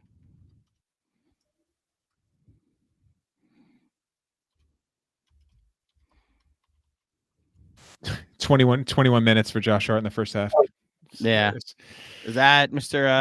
Macri? So let's switch it back. What's that? No, just switch it back to the Knicks game. That's all. Oh, yes, please let us. Juanon in the Substack chat is hysterical. Shout out to everyone who panicked over the last few weeks. It was 100% justified. I love that, man. The super chat should be fun tonight. Yes. It's like, I listen, never doubted this team. They got there's work left. Look, I'm going to be the one. You're to come going here. Say fine. Here this. we are. Here we go. All right, you're right. You're right. Only up 18. I got you. Let's do it. What was the? It was an article on ESPN, which I feel like ever since I got back from All-Star, like I went to All-Star weekend. Ever since I got back from vacation during All-Star week, I haven't been able to catch up and like read stuff and whatnot. But I saw ESPN had an article the other day about how a 20-point lead is the new 12-point lead. The new right? 12, yeah. Yeah, and it's correct. Yes, it's that article didn't have OG Anunoby. You're right. I am Teflon with that man in my life, John.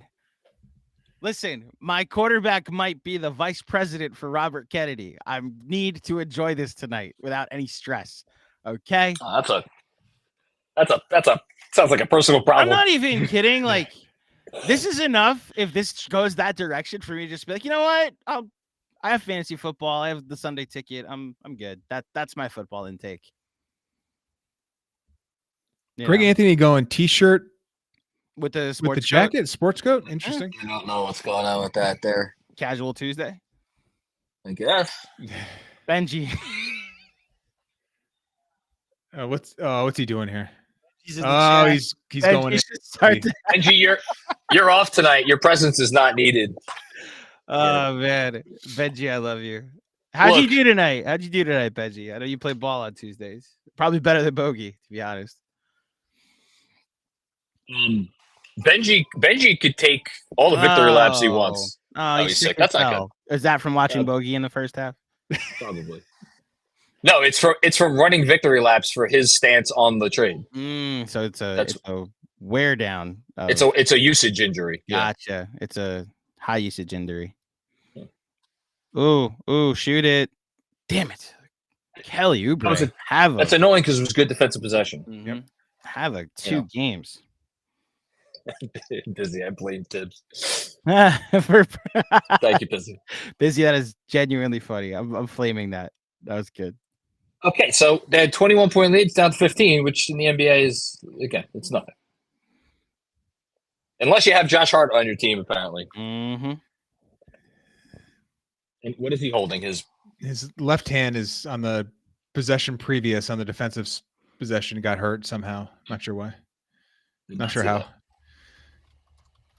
Been another short roll Hartenstein play.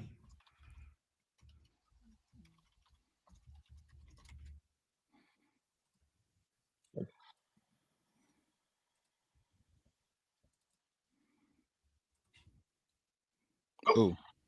All right. He likes his shot tonight.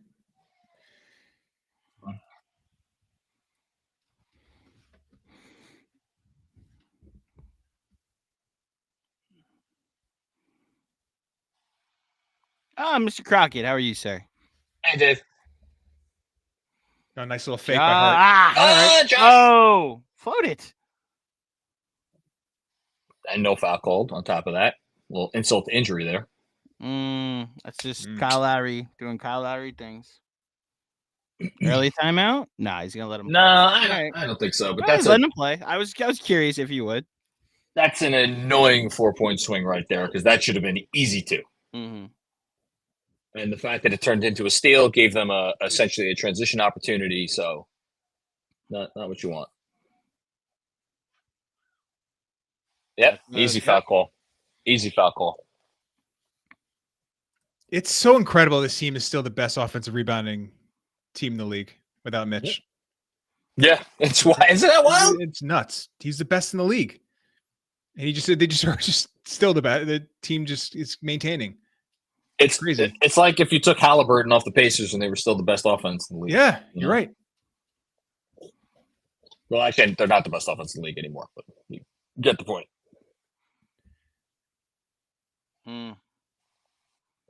It's the one thing for Josh Hart tonight. He's been 85% amazing tonight. Oh! Okay. I like that call. There you go. Good call on that.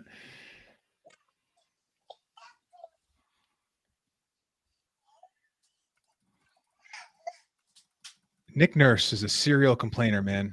I don't know how you have any credibility. He's every call. Every call. Yeah. Like Tibbs will scream at an official every once in a while, but he doesn't just hound them on every possession. His facial expressions are very like animated too. Yeah. Wide eyes and everything. Yeah, right. Oh. He hates that corner. I don't know why. All right. They've game planned to leave Hart open this half. Okay. It's a good game plan. Yeah, I agree. Yeah. I'm just waiting for the adjustment now. I mean, I think right there he attacked, and it was a good attack. Just couldn't finish it.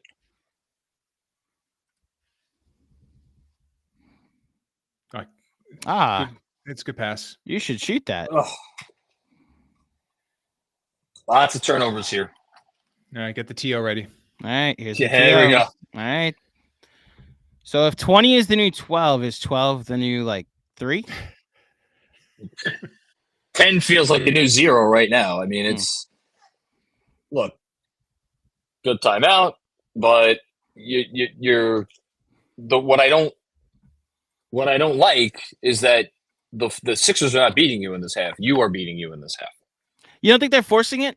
Like they're forcing these turnovers? Like I haven't seen a careless turnover yet. I mean, no, I love you too. Like they're all live ball turnovers, Yeah, I mean, look, it has to do with how they're defending, but I don't know. To me, these are still unforced errors. DJ, what do you say here?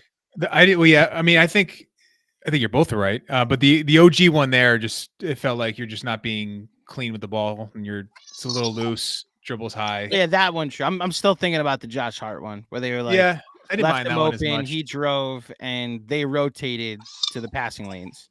Yeah, But you're right. So maybe it's a mix of both. It's 3 turnovers.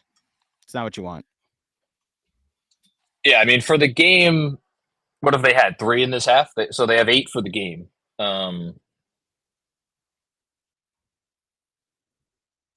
Yeah, they do it. Yeah, 5 at halftime. This is not good.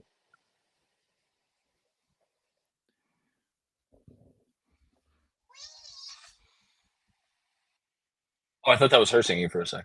I could not get this one. Busy, to your point, yes, I'd prefer you shoot it, but he's 1 of 7 from 3. That's when the mental aspect comes in. It's the Heat series all over again. Yeah. Has he only taken 3? He's taken 7. I'm saying he's 1 of 7 from 3. Oh, he's 1. I'm sorry, I didn't hear. Yeah, it's the Heat series all over again. I have him at 1 of 6, but semantics. One of whatever is that's not enough to keep you to make 1 it of 6. You're right. No, you're right. Skew in your favor.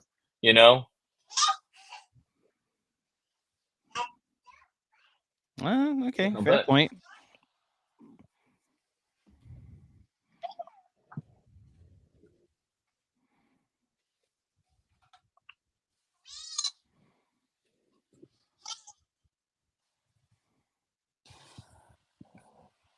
You know what I think will help us out? I think I need a beer. What do you think, Andrew? Yes, go get it.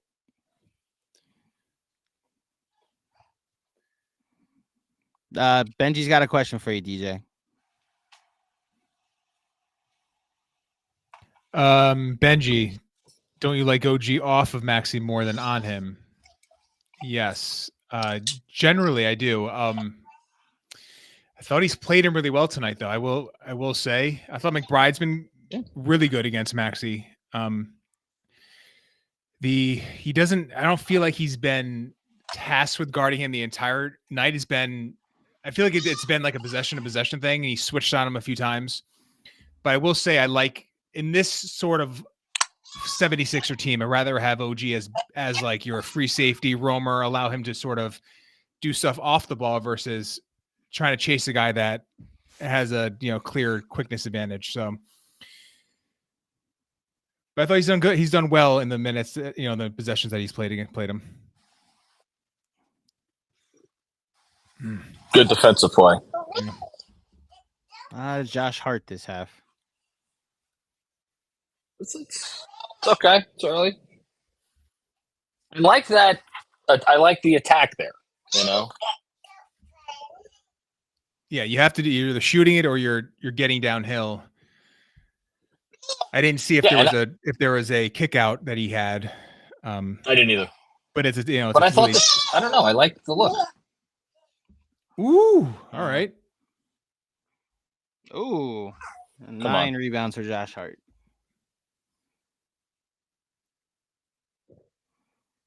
Come on, go down.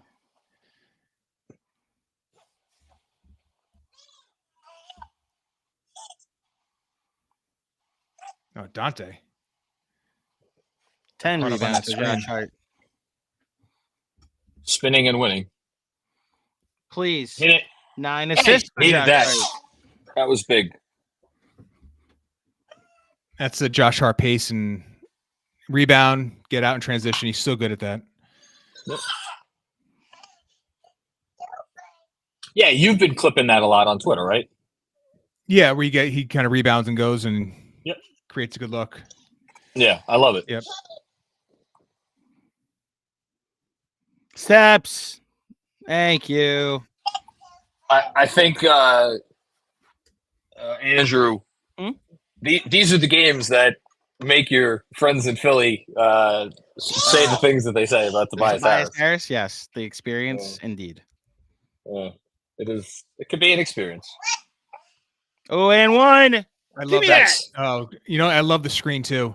He's setting it flat, so he's right behind Oubre, so Oubre doesn't have really any idea No, they're not going to get it. But you're basically setting it to allow Brunson to decide which way he wants to go. It's like an option route for a That's running back. Hartenstein, to be clear, right? Yeah. Hartenstein, yeah. So you're setting it right behind the defender, so Brunson can sort of pick and choose which direction he wants to go.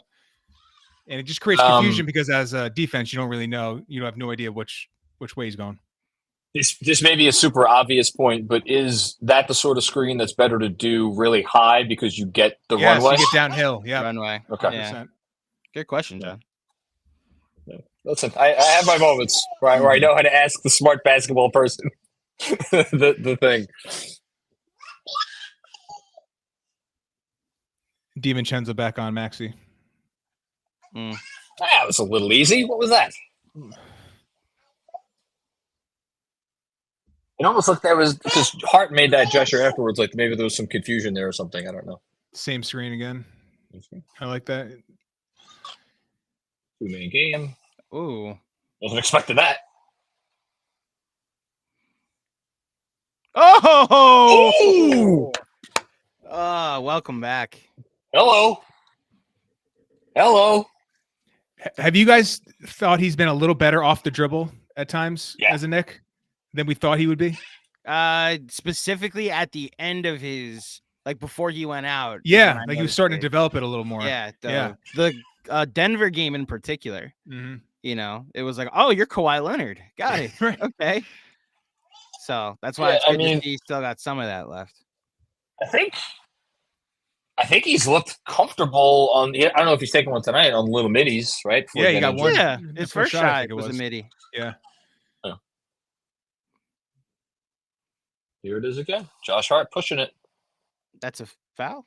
No? There. Are we going to call something here? Come on. I know. By the way, I don't know if you guys caught Cats and Shoot in Mark Stein's newsletter today. He asked a league official about the rumored change in refereeing, and the league denies that there's any difference. We talked about this at halftime. Like, sorry, I didn't. No, not the. No, you're adding to it. You're adding to it, and my response is a wink emoji. Sure. Oh, nice pass! What a pass! What a pass! That's right, Izzy. It's amazing.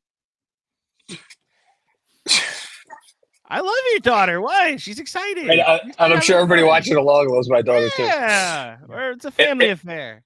You know what she's been doing for the last 15 minutes? What? She's been climbing up on, the blue chair I have in my office? Yeah, the one in front of you right now. Yes, which is like slightly inclined. She's been climbing up on the top of it and then sliding down as if it is an amusement park ride. And saying "we" at the top of her lungs every time she does. That's what I say whenever the Knicks make a shot in transition like that. Like, oh, this is fun. Yes, they are hooping, Benji. This has been fun. You wait though. There's some Detroit coming that'll make this experience even better. The solid Detroit Piston acquisitions. Mm-hmm. The solid Detroit Pistons. Bogey played 9 minutes in that first half. Burks played 5, and then he yanked them both with much haste in the same possession, essentially, or in the same timeout. Yeah, I thought Bogey without Burks. At this point, I've kind of moved on to like, I want to see Bogey without Burks. I want to see Bogey in some different combinations and see how that works out. Yeah, I agree. I do, at least on offense. I feel like we're going to see the good from Bogey for an extended period. Like he's too good a shooter, too versatile as a shooter. Now the question is like, is it just a question of like, has the role been so diminished for him that he's just having trouble adjusting and it's going to take more time? I mean, that's certainly possible. But like it's not like we haven't seen it here. The Philly game out of the break. Like it's too much to say that he won them that game, but I don't know that they win that game without him. You know, I think, and I've said this to John, so I know how you feel, DJ. Like the whole point of these 18 games was to tread water, right? Just like, and they've won the first 3, and we were like, oh, the sky's the limit. But those 3 were part of treading water. So Devo going off the way he did, Brunson having the fourth quarter against Indiana, like those were part of the crazy things you needed to have happen while you tread water. And if the Detroit guys were meant to help tread water, it was never meant to be like part of them treading water was the Philly game, was Bojan having the second half and the shooting that he did against Cleveland. Like that's part of that. And so when you look at Philly, and since Embiid's gone down, they're 7-16.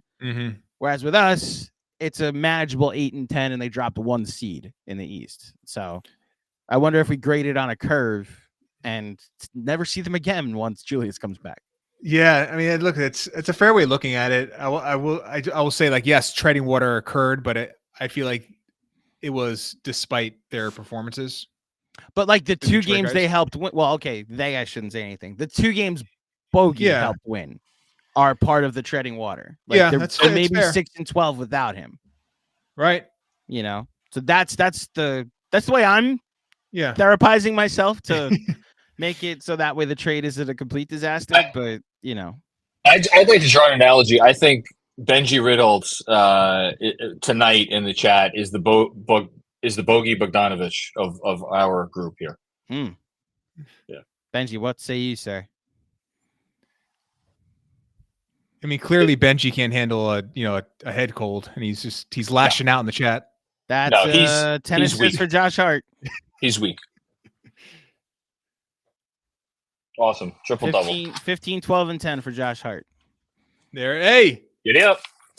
Benji. The Brunson. There it is. This has to be the earliest he's ever gotten one of these, right? Yeah, because I feel like he's only gotten to like 10.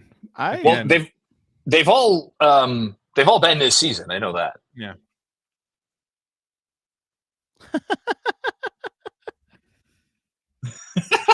No, I'm kidding, Benji. Stay. I think Jessica sent Benji out of here.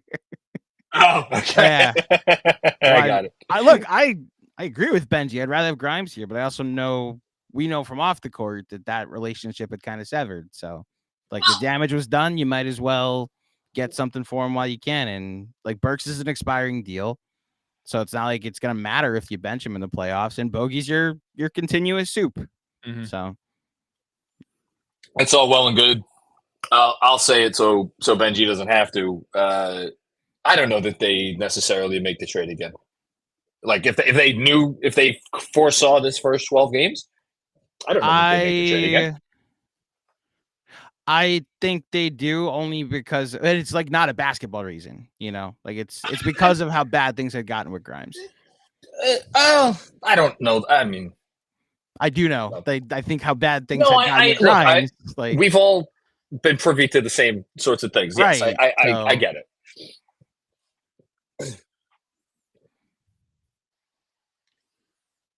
right, we're Nice pass. Yeah. One more. beautiful. Woo! Great offense. All right, there I now. mean, all right, so it's 24-point lead, 77-53. The Knicks, we should say, have already scored more points tonight than they did on Sunday night.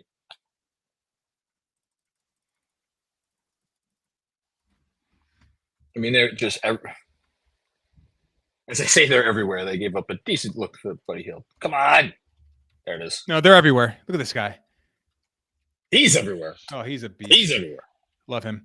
I'll just point out the Knicks passing along the perimeter.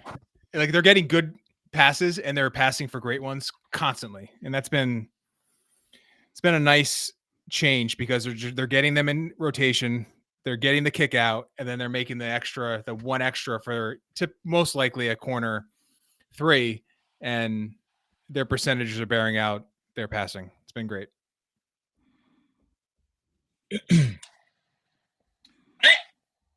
That's another interesting thing to go back to from those initial 14 OG games, and then even since then, like, could we say that over the last 2+ months that we've seen the best passing from this team under Tibbs? Yes, I will say that. Okay. Best passing or best like movement? Because I mean, both. I don't know, both. I don't know. It's tough. Hold on. Okay, good defense. The Knicks are there. I think January, I agree with you. I thought it got a little chaotic after that, you know? Yeah, no, look, there have been nights where the talent drain has like gotten been over the acceptable levels, but yeah. Yeah, that's why it's tough for me to I agree. In the January sample size with the full collection, because that's when we were like, oh, Brunson has 14 assists tonight. And it's like, yeah, because they're cutting. Like there's ball movement. They're connecting, you know? Yeah, and especially of late, some of the passing and the creativity has been because it's been necessary, and they're just trying to figure it out and expand the playbook. And but I think overall I just think they have some really good connective passers on the team right now. I love the way you put it, right? Yeah. Connective passers, because they don't have the Halliburton on this team, right? But they do have a lot of other sorts of guys. Yep.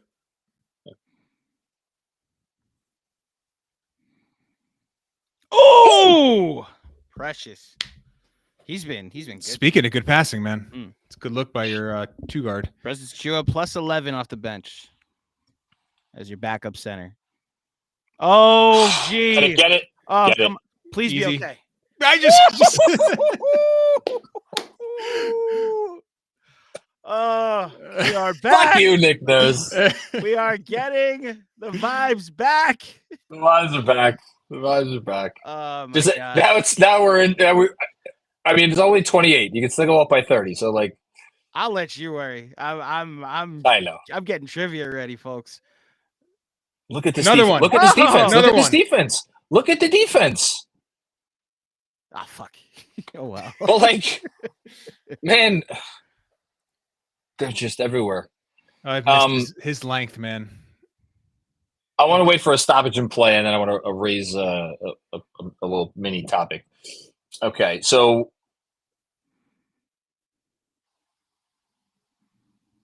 I do shoot Nick with confidence. I don't mind that shot at all. No, good luck. We should say the sub so far in the third quarter has pretty much aligned with the first quarter. So Hartenstein out, Brunson out, OG's still in. So OG for Bogey is the next sub then. OG is for Bogey is the next. Was that the? That was the third sub, and Hart's headband is gone again. And what? Hart's headband is gone again. Yeah. Oh, strong. Oh man, and there's the headband. He is endearing himself. That's how you beat a team that's playing off you. Stampede the catch. You're running basically on the catch. You go right through it, and you're You're at the rim. And Dude, DJ, go ahead. sorry, go yeah. on. No. I was just gonna say I think of DJ every time when he does that because that phrase was not part of my lexicon before DJ introduced it to me. And that can't start from the corner, right? It's better to start it above It's the break. usually a slot or a wing. Yeah. Yeah. So Play. that's where him doing that from the corner, that one possession, which led to the turnover. It's like if you're in the corner, you got to shoot it. Confidence be damned. Typically, but if you're yes. above the Yeah. break, catch and go. Yeah, and Precious will do it every once in a while when they play off him. Well, that's how Precious. Remember the Atlanta game? Well, last week we were watching the Atlanta game. That's literally what he did every time. He was like, "Oh, they can't guard me." Yeah.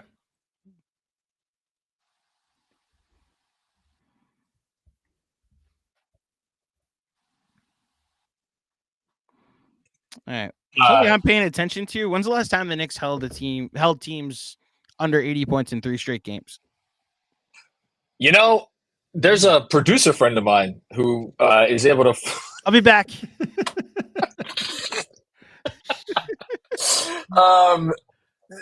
Fantastic exchange just now by Fred and Benji on Twitter. I encourage everybody to go read this old married couple argue.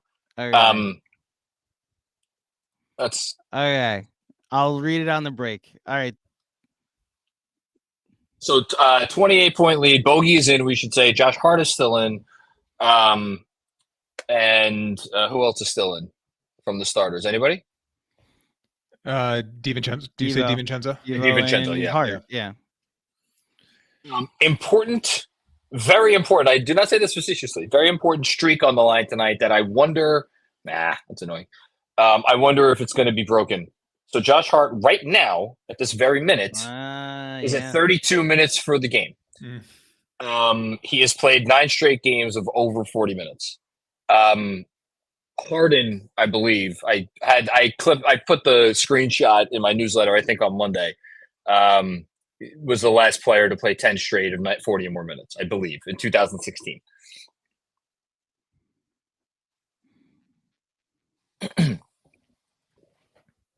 How many minutes is he at right now? 32. 32. With the minute, with this last minute it'll count. So NBA.com will have the exact seconds too. For what it's worth, I do not think they're going to hold this team under 80 points. Yeah, maybe under 90, but under 80 seems like a no-go. What's going on, guys? What are we doing here? Come on. It's amateur hour. Boy, did I need this. Yeah, this was a sight for sore eyes, fellas. 100%. Listen, not over yet.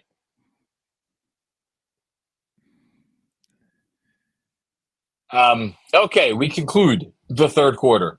It is 87 New York Knicks, 61 Philadelphia 76ers. Apparently, I'm not saying he's better. We're very clear, but apparently the return of OG Anunoby meant more to the Knicks than the return of Tyrese Maxey meant to the Sixers. He's better at least tonight. He's more impactful. I'll say it because I'm not running for office in Philly, so I'll say it. Maxey too small, too little. Okay, so Benji Ritholtz on Twitter. The adjustments from JB tonight has been huge. He fought the blitzes on Sunday. He's just hitting the roller tonight, and Nick's getting great offense. Helps to have more spacing too, of course. Fred Katz said tweet. Helps when you have OG Anunoby in the corner too. A lot more difficult to pull off aggressive pick and roll schemes with an extra shooter out there. Benji replies, "Did you read the last sentence, Mr. Katz?" Fred responds, "I did not, because I am literally writing the lead to my story about this exact thing as we speak. So please stop scooping me on my ideas." Benji Ritholtz. More like cats in mute. So it's the tweet of the year, probably. Yes, that is great. So the thing I wanted to raise, the reporting on Julius Randle on his return has been I don't know what word it's been a little like, okay, well, maybe we shouldn't hold our breath. It's going to happen, right? It's going to happen. It seems like it's going to happen at some point. Maybe not for a little while. What have we learned tonight about what this rotation is going to look like until Randall, and I'll put Mitch in the same boat because I don't think any of us thinks that Mitch is coming back before Randall, although who knows? What have we learned about the rotation tonight? Precious Achiuwa, new sixth man, right? Yeah, to an extent. To an extent, or just like, well, I don't look at him in the role that like Naz Reid or Quickly or Brogdon, like they're not counting on him to be like the sixth starter. He's just first guy off the bench, like first man up in that sense. So yes, but I'm going through the things in my head. Okay, does Tibbs trust anyone more than him off the bench right now? You could make the argument for Deuce, but I don't know that I would. I don't think we'll ever see Precious close unless Hartenstein's hurt or in foul trouble. That's my point. I think that's my thought of. To your point, yes, I think he's the next man up, him or Deuce. Okay, I agree. I think my definition of sixth man, the way it gets totally, yes, is like, okay, he's technically your sixth starter. Like you'll see him, like Josh Hart, if he had come off the bench tonight, I would have been like, okay, he's your sixth man because I see him closing over Precious almost every time. So, and the other thing about Precious is like, look, not as much versatility as Josh Hart would have given you off the bench, but like he is that guy who can toggle clearly because Tibbs feels comfortable with it. He could toggle between the 4 and the 5. So like you're bringing him off the bench for Hartenstein, but you could also bring Hartenstein in to play alongside Achiuwa. Looking at tonight, I think they actually have not played together tonight though, and that's Hartenstein's at only 20 minutes. Yeah. And then you got the other, and then you got McBride and Bogey and Burks. It's kind of like those are going to be. It feels like McBride and Bogey are going to be like 20-minute a night guys. Speaking of Burks, no Burks on the other side of the third quarter, and there's Bogey's first field goal attempt. Second one, he had one right before. Oh, excuse me. Possession before. Oh, Precious! That's my sixth man. All right, maybe he's going to become the new sixth man. You're right, John. I think obviously in the perfect world, Bogey becomes that. Sure. Yeah. Ooh, did he get fouled? Thought he did.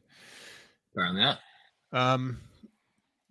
So he's come out a little aggressive here. So he's just trying to find himself. Mm-hmm. Bojan. I mean, I imagine that's kind of tough for a guy at his stage of his career. Yeah. Get to the other side. Ah, damn it. That's not what you want. Right. They're just late. Tibbs. I was about to say, time out. I love you. I love him too. He calls a Come fucking on, man. out. Tibbs, I love him. How do you not love him? That's insane. How do you not love him? He's gonna curse them out up 26. I love it. He should be institutionalized. Yes. He is an insane person. But I love him so much. Makes me so happy. Yes. You know why they started winning, by the way? Why? Because I got a beer. Ah. Hey, there you go. Okay. Wasn't it a 10-point game when I went and got? Yes, you're right. You're right. They stretched it after that. Alcohol, kids. It's how people win. Okay, that's the lesson we learned today. Listen, Homer Simpson, the greatest philosopher of our time. Alcohol, the cause of and solution to all of life's problems. Amen. There you go. All right. This has been a fun night. I hope you get some. I think we may need some trivia. This is me saying this. Oh, well, let me try to find the last time the Knicks had allowed 3 straight 70-point games.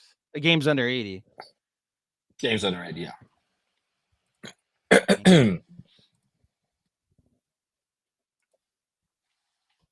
So the Knicks. DJ, well, I have a free second here. Yeah.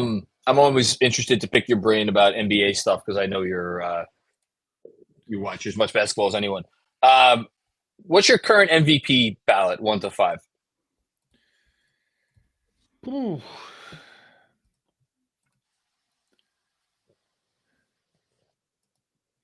I think Shea's 1.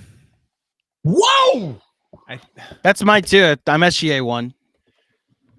Are you, really? I'm like legitimately flabbergasted. He's 2 for me, but for both of you guys to have him 1, I think Shea, Jokic. I'm trying. The third guy is probably Luka. Okay. I just think I don't. You can give it to. You can give it to I think Jokic there's a every clear year. top 2. I'll say that. I think there's a clear top 2, and then there's a chasm there between the 2 and 3.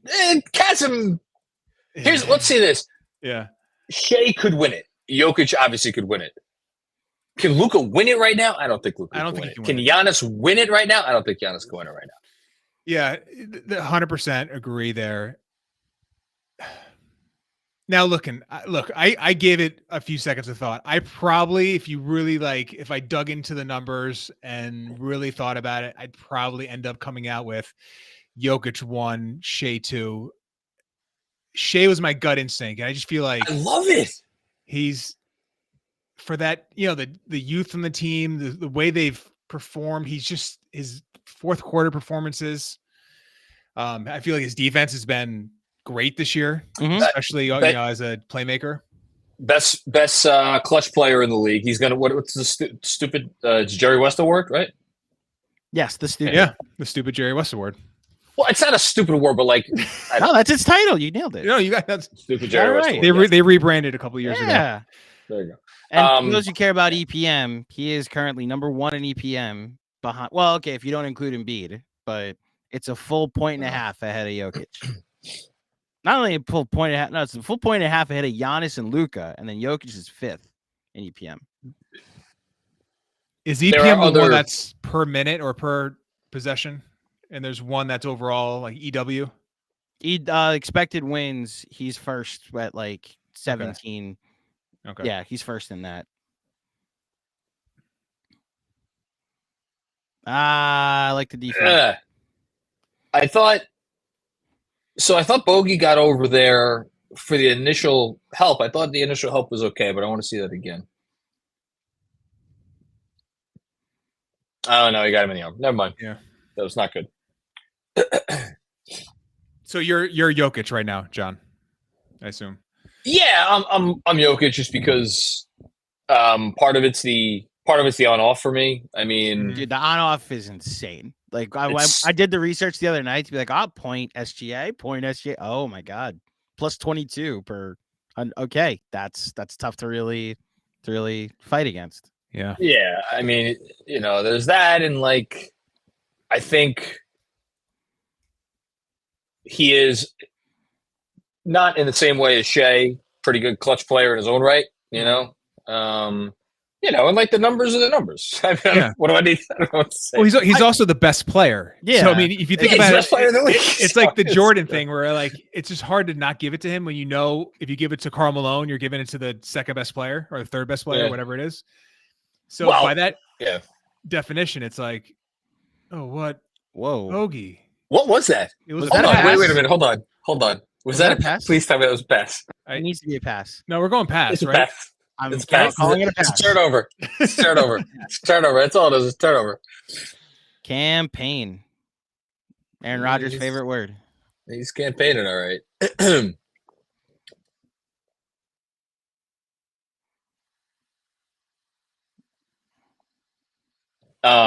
I was wondering if they were going to talk about the Shelley report on Embiid. For anybody who may be watching, who may have missed it, Ramona Shelburne, I guess today, basically said that Embiid is not close, and they're just hoping to get him back to get him in good condition for what they hope will be the playoffs. But the play-in maybe we'll see.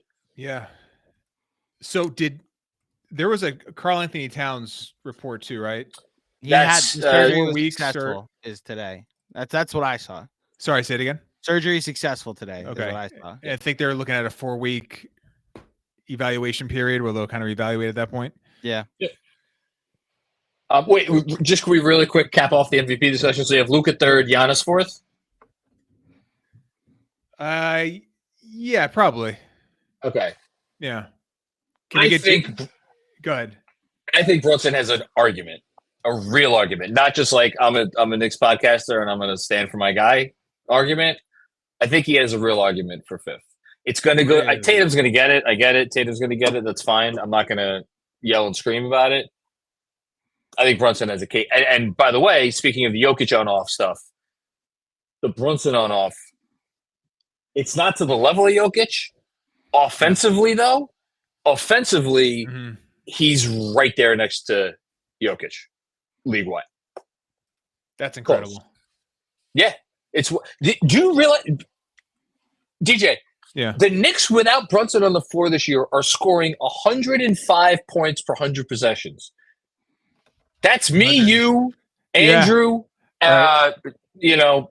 Bogey and Burks there on the court. It's there's 6 of us. Sorry, that's crazy. No, but it's 4 points worse than the worst offense in the league. Yeah. And when he's on the floor, they have an offense that would trail only the Boston Celtics. So who would Tibbs play So crazy. first? That's a great stat. Us 3 or Bogey and Burks? Tim Thomas. Who would he play? Us 3 or Bogey and Burks? I'm pretty sure he'd go with those guys. But I go DJ over both of them at this point. Yeah. I would too. Yeah. That's fine. DJ and Benji. I'll trade them right now. Too kind. I would go Tatum 5, but I think Brunson will get votes. I want to look at Durant. Has he not played enough in the minutes so he's low? He's in contention for that 5. It's just like, you got 2 candidates from the team, and they're not great. Yeah. And they might finish 7th or 8th with the way things are going. I'm sorry. I'm not giving my vote. And look, we'll see what happens with the Knicks. But if the Knicks finish whatever 4th, 5th, something like that, and they finish with 47, 48, 49, 50 wins, if the Suns can't get out of the play-in, I'm sorry, I cannot give my MVP vote to one of those guys. Can't do it. It's fair. Yeah. I agree. Kawhi, I feel like that candidacy has fallen off a little bit. I was gonna say Kawhi would be my other one for but that team, that starting 5 is such a juggernaut. So it's why it's tough to Tatum, The awards are going to come. How bad are your teammates and how good are you despite them? Ooh. What? Challenge successful. That's not an armbar? So it's an offensive foul. Okay. All right. You win, Nick Nurse. Comeback starts here. Listen, got a lot of work left to do. Tonight? I love you, John. I love you, John. It's 25. There's 9 minutes left to go in the game. 25 against a team that's 7-16 in their last 23. And you're like, foot off the pedal. You respect your opponent. That's all it is. No, you crush them into oblivion and then go enjoy the nightlife. Okay. By respecting them. That's you respect. Okay. The way you respect them is by crushing them into oblivion. I appreciate that.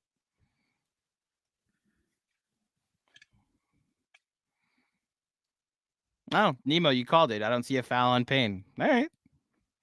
Maybe yes, I wasn't paying close attention. That's a foul. I would like for Brunson not to have to come back in this game. That is my personal hope. Great. Or OG for that matter. Or OG, yes. Cosign. To your point, John, that streak we were talking about, Hart is at 36 minutes. Yeah. Anybody else we didn't mention for the MVP thing? That deserves mention? Well, now that Mitchell's not out, LeBron, I can't put either Laker. That's me. He's gonna get all NBA consideration. I can't put either Laker. They're the 9th seed right now. Or Curry for that matter. If you're gonna mention LeBron, you mention Curry too. Can't get there with a Timberwolf. They're an all NBA conversation. Same thing with the 2 Timberwolves. Yeah, I mean, if Edwards has like a monster last finish of the season, maybe he gets like a little bit of a do something crazy. What happened? Oh, they called the foul. Or they call a kick. Wait, what'd they call? Oh, they called a kick because he literally kicked it loose. He literally kicked the ball. Okay. That is a good call.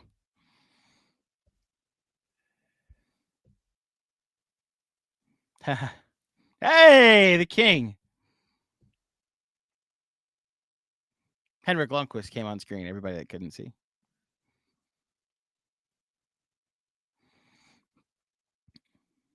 Jalen back in the game? Of course he is. Oh, damn it. Up 27, we're putting Jalen Brunson in.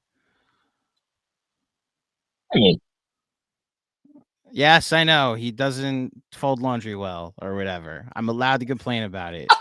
you can complain. Listen, totally fine. This is stupid. No, they're up 27. They're up 27. No, and if they're not careful, they might cut it to 25.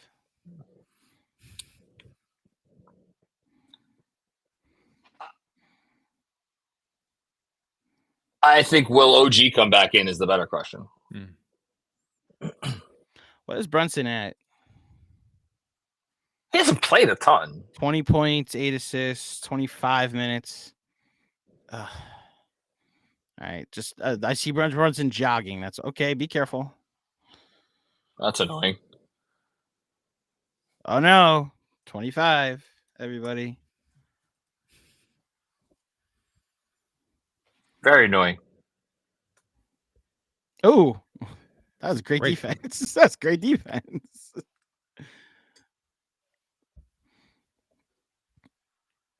I think Precious was a little mad that his teammates didn't get back on that. Yeah.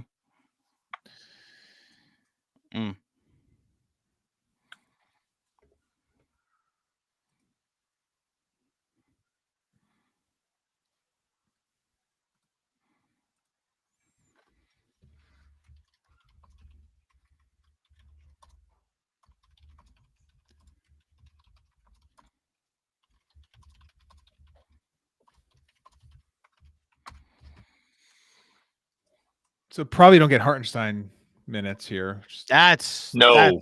a certainty. He's played 20 minutes tonight. I jog around, guys. Like run offense, fine, but like these are the Alec Burke minutes if you want. Notice we still Actually, haven't you know seen what? Matt Burks. Actually, I'm okay. No Burks. Like this would have been. No. Actually, you know what? Nice shot. No. I like this lineup. I'll say this. I do like this lineup. This is a lineup that dominated Philly in the game at Philly. You know, some shake minutes. Yeah, I like shake minutes. I wouldn't mind seeing him play tonight. Not at all. Why not? Oh, Alex Burks. I just watched him clap for his teammate getting that rebound just now. Poor guy. Solid vet. Yeah.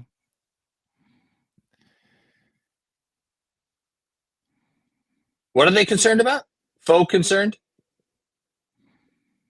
Oh, annoying. nice little lefty finish. Yeah, lefty. I don't know what they were talking about on I the didn't hear broadcast either. Yeah, about what they're being concerned. about.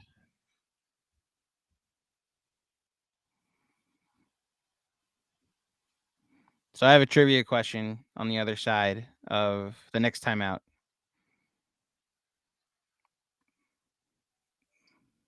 Josh Hart, my goodness. 18 rebounds for him tonight. He's going to get to 40 minutes. Oh! Someone's upset. Ha! He laughed it off. Good. It's been a while since we had a laugher like this, guys. Yeah. It is. But last time? look, Utah? they needed one. Was it that the last Utah. time? Utah? The Memphis game got closed. The Detroit game, my goodness, was close. Yeah, AB. So Josh Hart's stat line tonight. He's at the line for 2. If he hits both, I believe it's 21, 18, and 10.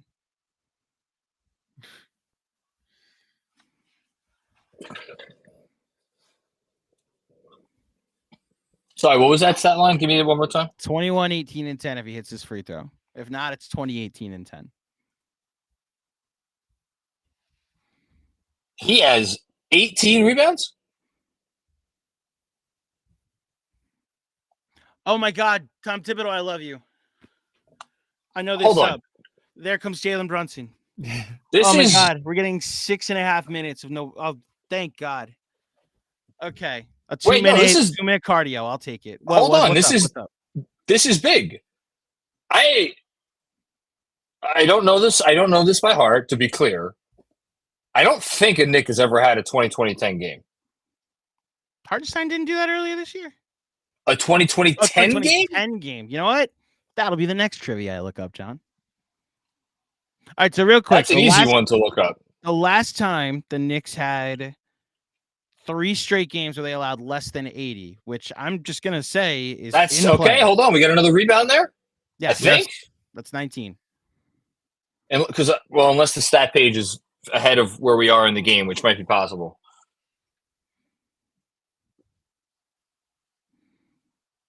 No, that was 19. That was 19. You got to look this up. I'm waiting with Hold on. So the last time the Knicks allowed 4 straight games of 3 straight. Well, okay, so it's 4. The last time they had at least 3 straight. Okay. And they allowed 4 straight games of under 80 when they actually, you know what? This doesn't count because it was 80 was one of the choices. So it's like I did end equal to. Okay. One more So bound. Oh, you won't leave him in. Bring him out. Tibbs. He's laughing about it. Okay. 2019 and 10. I'll look up the last time a Knick had 2019. That's a crazy game for him. I don't think a Knick has ever done it. He's looking at it too. That's what he's talking about. Is he? Yeah, he was pointing at the scoreboard and then pointing at Tibbs, almost like he couldn't kept me in for one more. And he played 39 minutes. 39. So that's 1 minute short. Gosh, Tibbs, how dare you not leave your What guys are you doing, Tibbs? Okay. Single game matching criteria for the Knicks. 2010 and 2020 and 10. I'm telling you, no one's ever done this. Your knowledge about this team better than anybody. It's like, again, I don't know this by heart. Who would have done this? Who would have done it? Julius Randle. I don't think Julius ever did this. I don't think Julius ever did it either. I mean, Ewing had like a couple. He would have like a 2020 and like 7. Oh my gosh, John! What? Someone did it? One player did it. That's the trivia. Name the player who did it. Don't look at the chat. Can you give me the era? Can you give me the decade? This century. Nobody look at the chat. I'm not looking at the chat. Okay. 2020 and 10 has been done once in Knicks history. It's not David Lee, right? It is David Lee at 37-20. You are amazing. 37-20 and 10 in regulation in a loss to the Golden State Warriors. Busy. I just looked at the chat now. Busy got it. I know Busy got it. That's why I said to look at the chat. Well done, Busy. I did. I swear on my kids I didn't look at the chat. 34 in lead, by the way. Oh, yeah, they destroyed him. No, David Lee, man. You want to watch poetic about David Lee at this point? David Lee is a guy that I would have loved to see on a decent Knick team. That dude was it was unfortunate how he got phased out, even though it was obviously the thing that kind of made the dynasty for Golden State. But that dude was good, man. He was really good. Came along probably a few years too late. Yeah, and you remember he couldn't shoot out of college and became almost like an automatic mid-range shooter. Oh yeah, he had to be because he wasn't a 3-point shooter, obviously. Right, so. And he was a small ball 5, and then then when D'Antoni came over. Yeah, I mean, I always felt like Lee tested the limits of what you could get away with at the 5. Yeah, 100%. But it's such a smart player. Obviously, the effort and to talk about the effort always being there with a guy, specifically during that era of Knicks ball when they were forget the most dysfunctional team in the league. They were one of the most dysfunctional teams in the history of professional sports during some of those years that Lee was there. Nice move by McBride. Yes. Yeah, McBride's had a little burst of offense in this quarter. So I have the answer to the last time the Knicks had allowed less than 80 points in 3 straight games. It was 1999. Of course it was. When the Knicks it might have been the last 3 games of the season, to be honest. April 9th, 11th, and 13th, They allowed 78 to Atlanta, 78 to New Jersey, and 72 to this Philadelphia 76ers team. And I'm going to actually pull it up right now. That so the 1999 season, I almost feel like the numbers from that season need to get like expunged. Yeah. What are you laughing at? No, just that 99 season. I know how bad it was, and it's like that whole year was. But that. I don't. Okay, here's how bad it was. The NBA was definitely trending down in terms of scoring. It had been trending down consistently since the 80s. It got down all the way to, in the 97-98 season, it had gotten down to 95.6 points per game, which was the lowest that it had been since before the shot clock. So give you an idea of how things were trending down. 95.6 points per game in 97-98. In the 99 season, the teams averaged 91.6 points per game. The next season, it bumped up all the way to 97.5, and it never got below 94.8. Excuse me, no, it got to 93.4 in 2003-04. But, like, again, 91.6 points per game. That is, like, you have to go back to the 1953-54 season. So, it's like you kind of take any numbers from that. Like, the last defensive performance of this ilk since, and if it's 99, you almost have to keep going back. But if that's the answer, that's the answer. Well, that's a good point. And you wonder, like, straight short, it was the lockout. That was the lockout. Yeah, how much training camp time did they have? Because I think it was like a pretty quick transition from, all right, we signed the papers, you guys are playing like exhibition games. Because they needed to, because they had like a drop dead date of like, I mean, if we don't get 50 games in, there's not going to be a season. And the turnaround time was instantaneous. Yeah.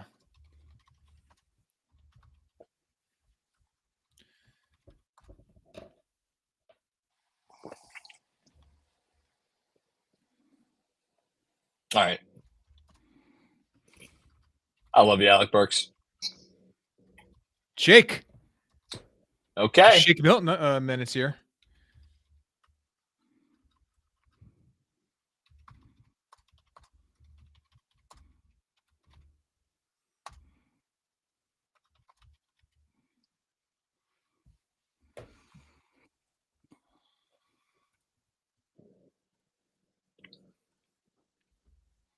Do you think he cracked? Do you think anything would happen that would get it? Look, putting injuries aside, do you think he would crack the rotation, DJ?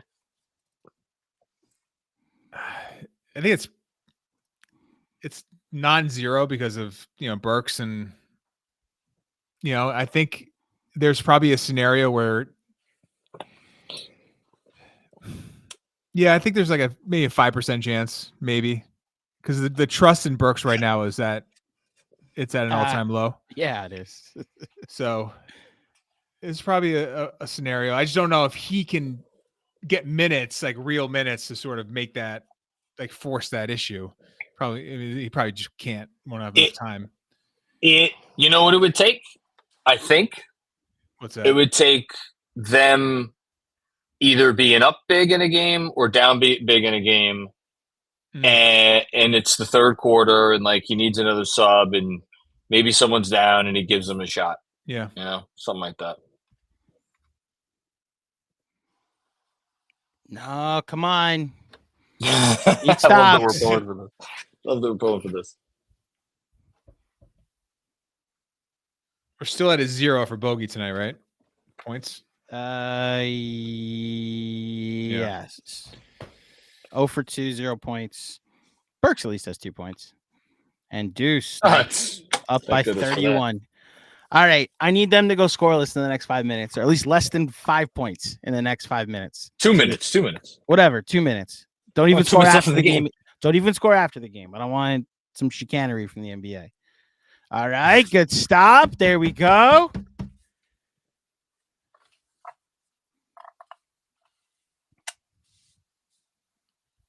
They're talking about here we go.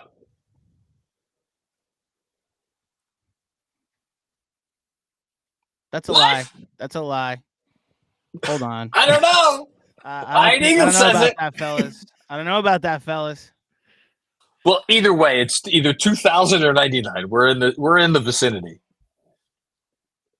Oh, I lied. It was November 2000. They're right. How about this? When's the last time an NBA team did it? Oh, it's even better. I can That's just redo the filter. it has to have been a few years, right? Remove the last time an NBA team allowed less than 80 points in 3 straight games. Oh no, we don't need it. All right, No, Pass it.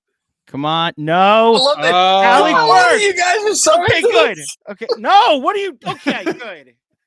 I mean, I can't say that I'm like I care, but I really don't care. So that the much. broadcast just told us it was Memphis that did it in In when? 2005. Okay, so that's Yeah. a big fucking deal. November 2005? 2005, yeah. Wow. When they allowed it in 4 straight games. Before that, in 2004, the San Antonio Spurs did it in 5 straight games, and then the soon-to-be champion Detroit Pistons in March of 2004, in 8 consecutive games, allowed less than 80 points. Okay, well, they're gonna get one more possession, probably, right? That's it. I need to. So it's about. Are they going to take a 3? Oh my god! I'm going to sweat this out. Hold the ball. Hold the ball. They're running an offense. I'll take it. Shake. Ooh. What the hell was that? Okay, it's a 2. It's a 2. It's a 2. Okay. They're They're running the clock out. They're going to do did it. Holy shit! Everybody. 3 straight games under 80. Witnessing history. That's pretty cool. That's pretty cool. Really awesome. There you go. Listen, I said it in a chat I sent out this morning. This is the first game all year where I woke up with that feeling in my stomach immediately upon waking up, where it's like, oh, we got a game tonight that we got to win. Haven't had that feeling yet this year. Felt that way about this game. Felt good about it. Definitely felt that way about it.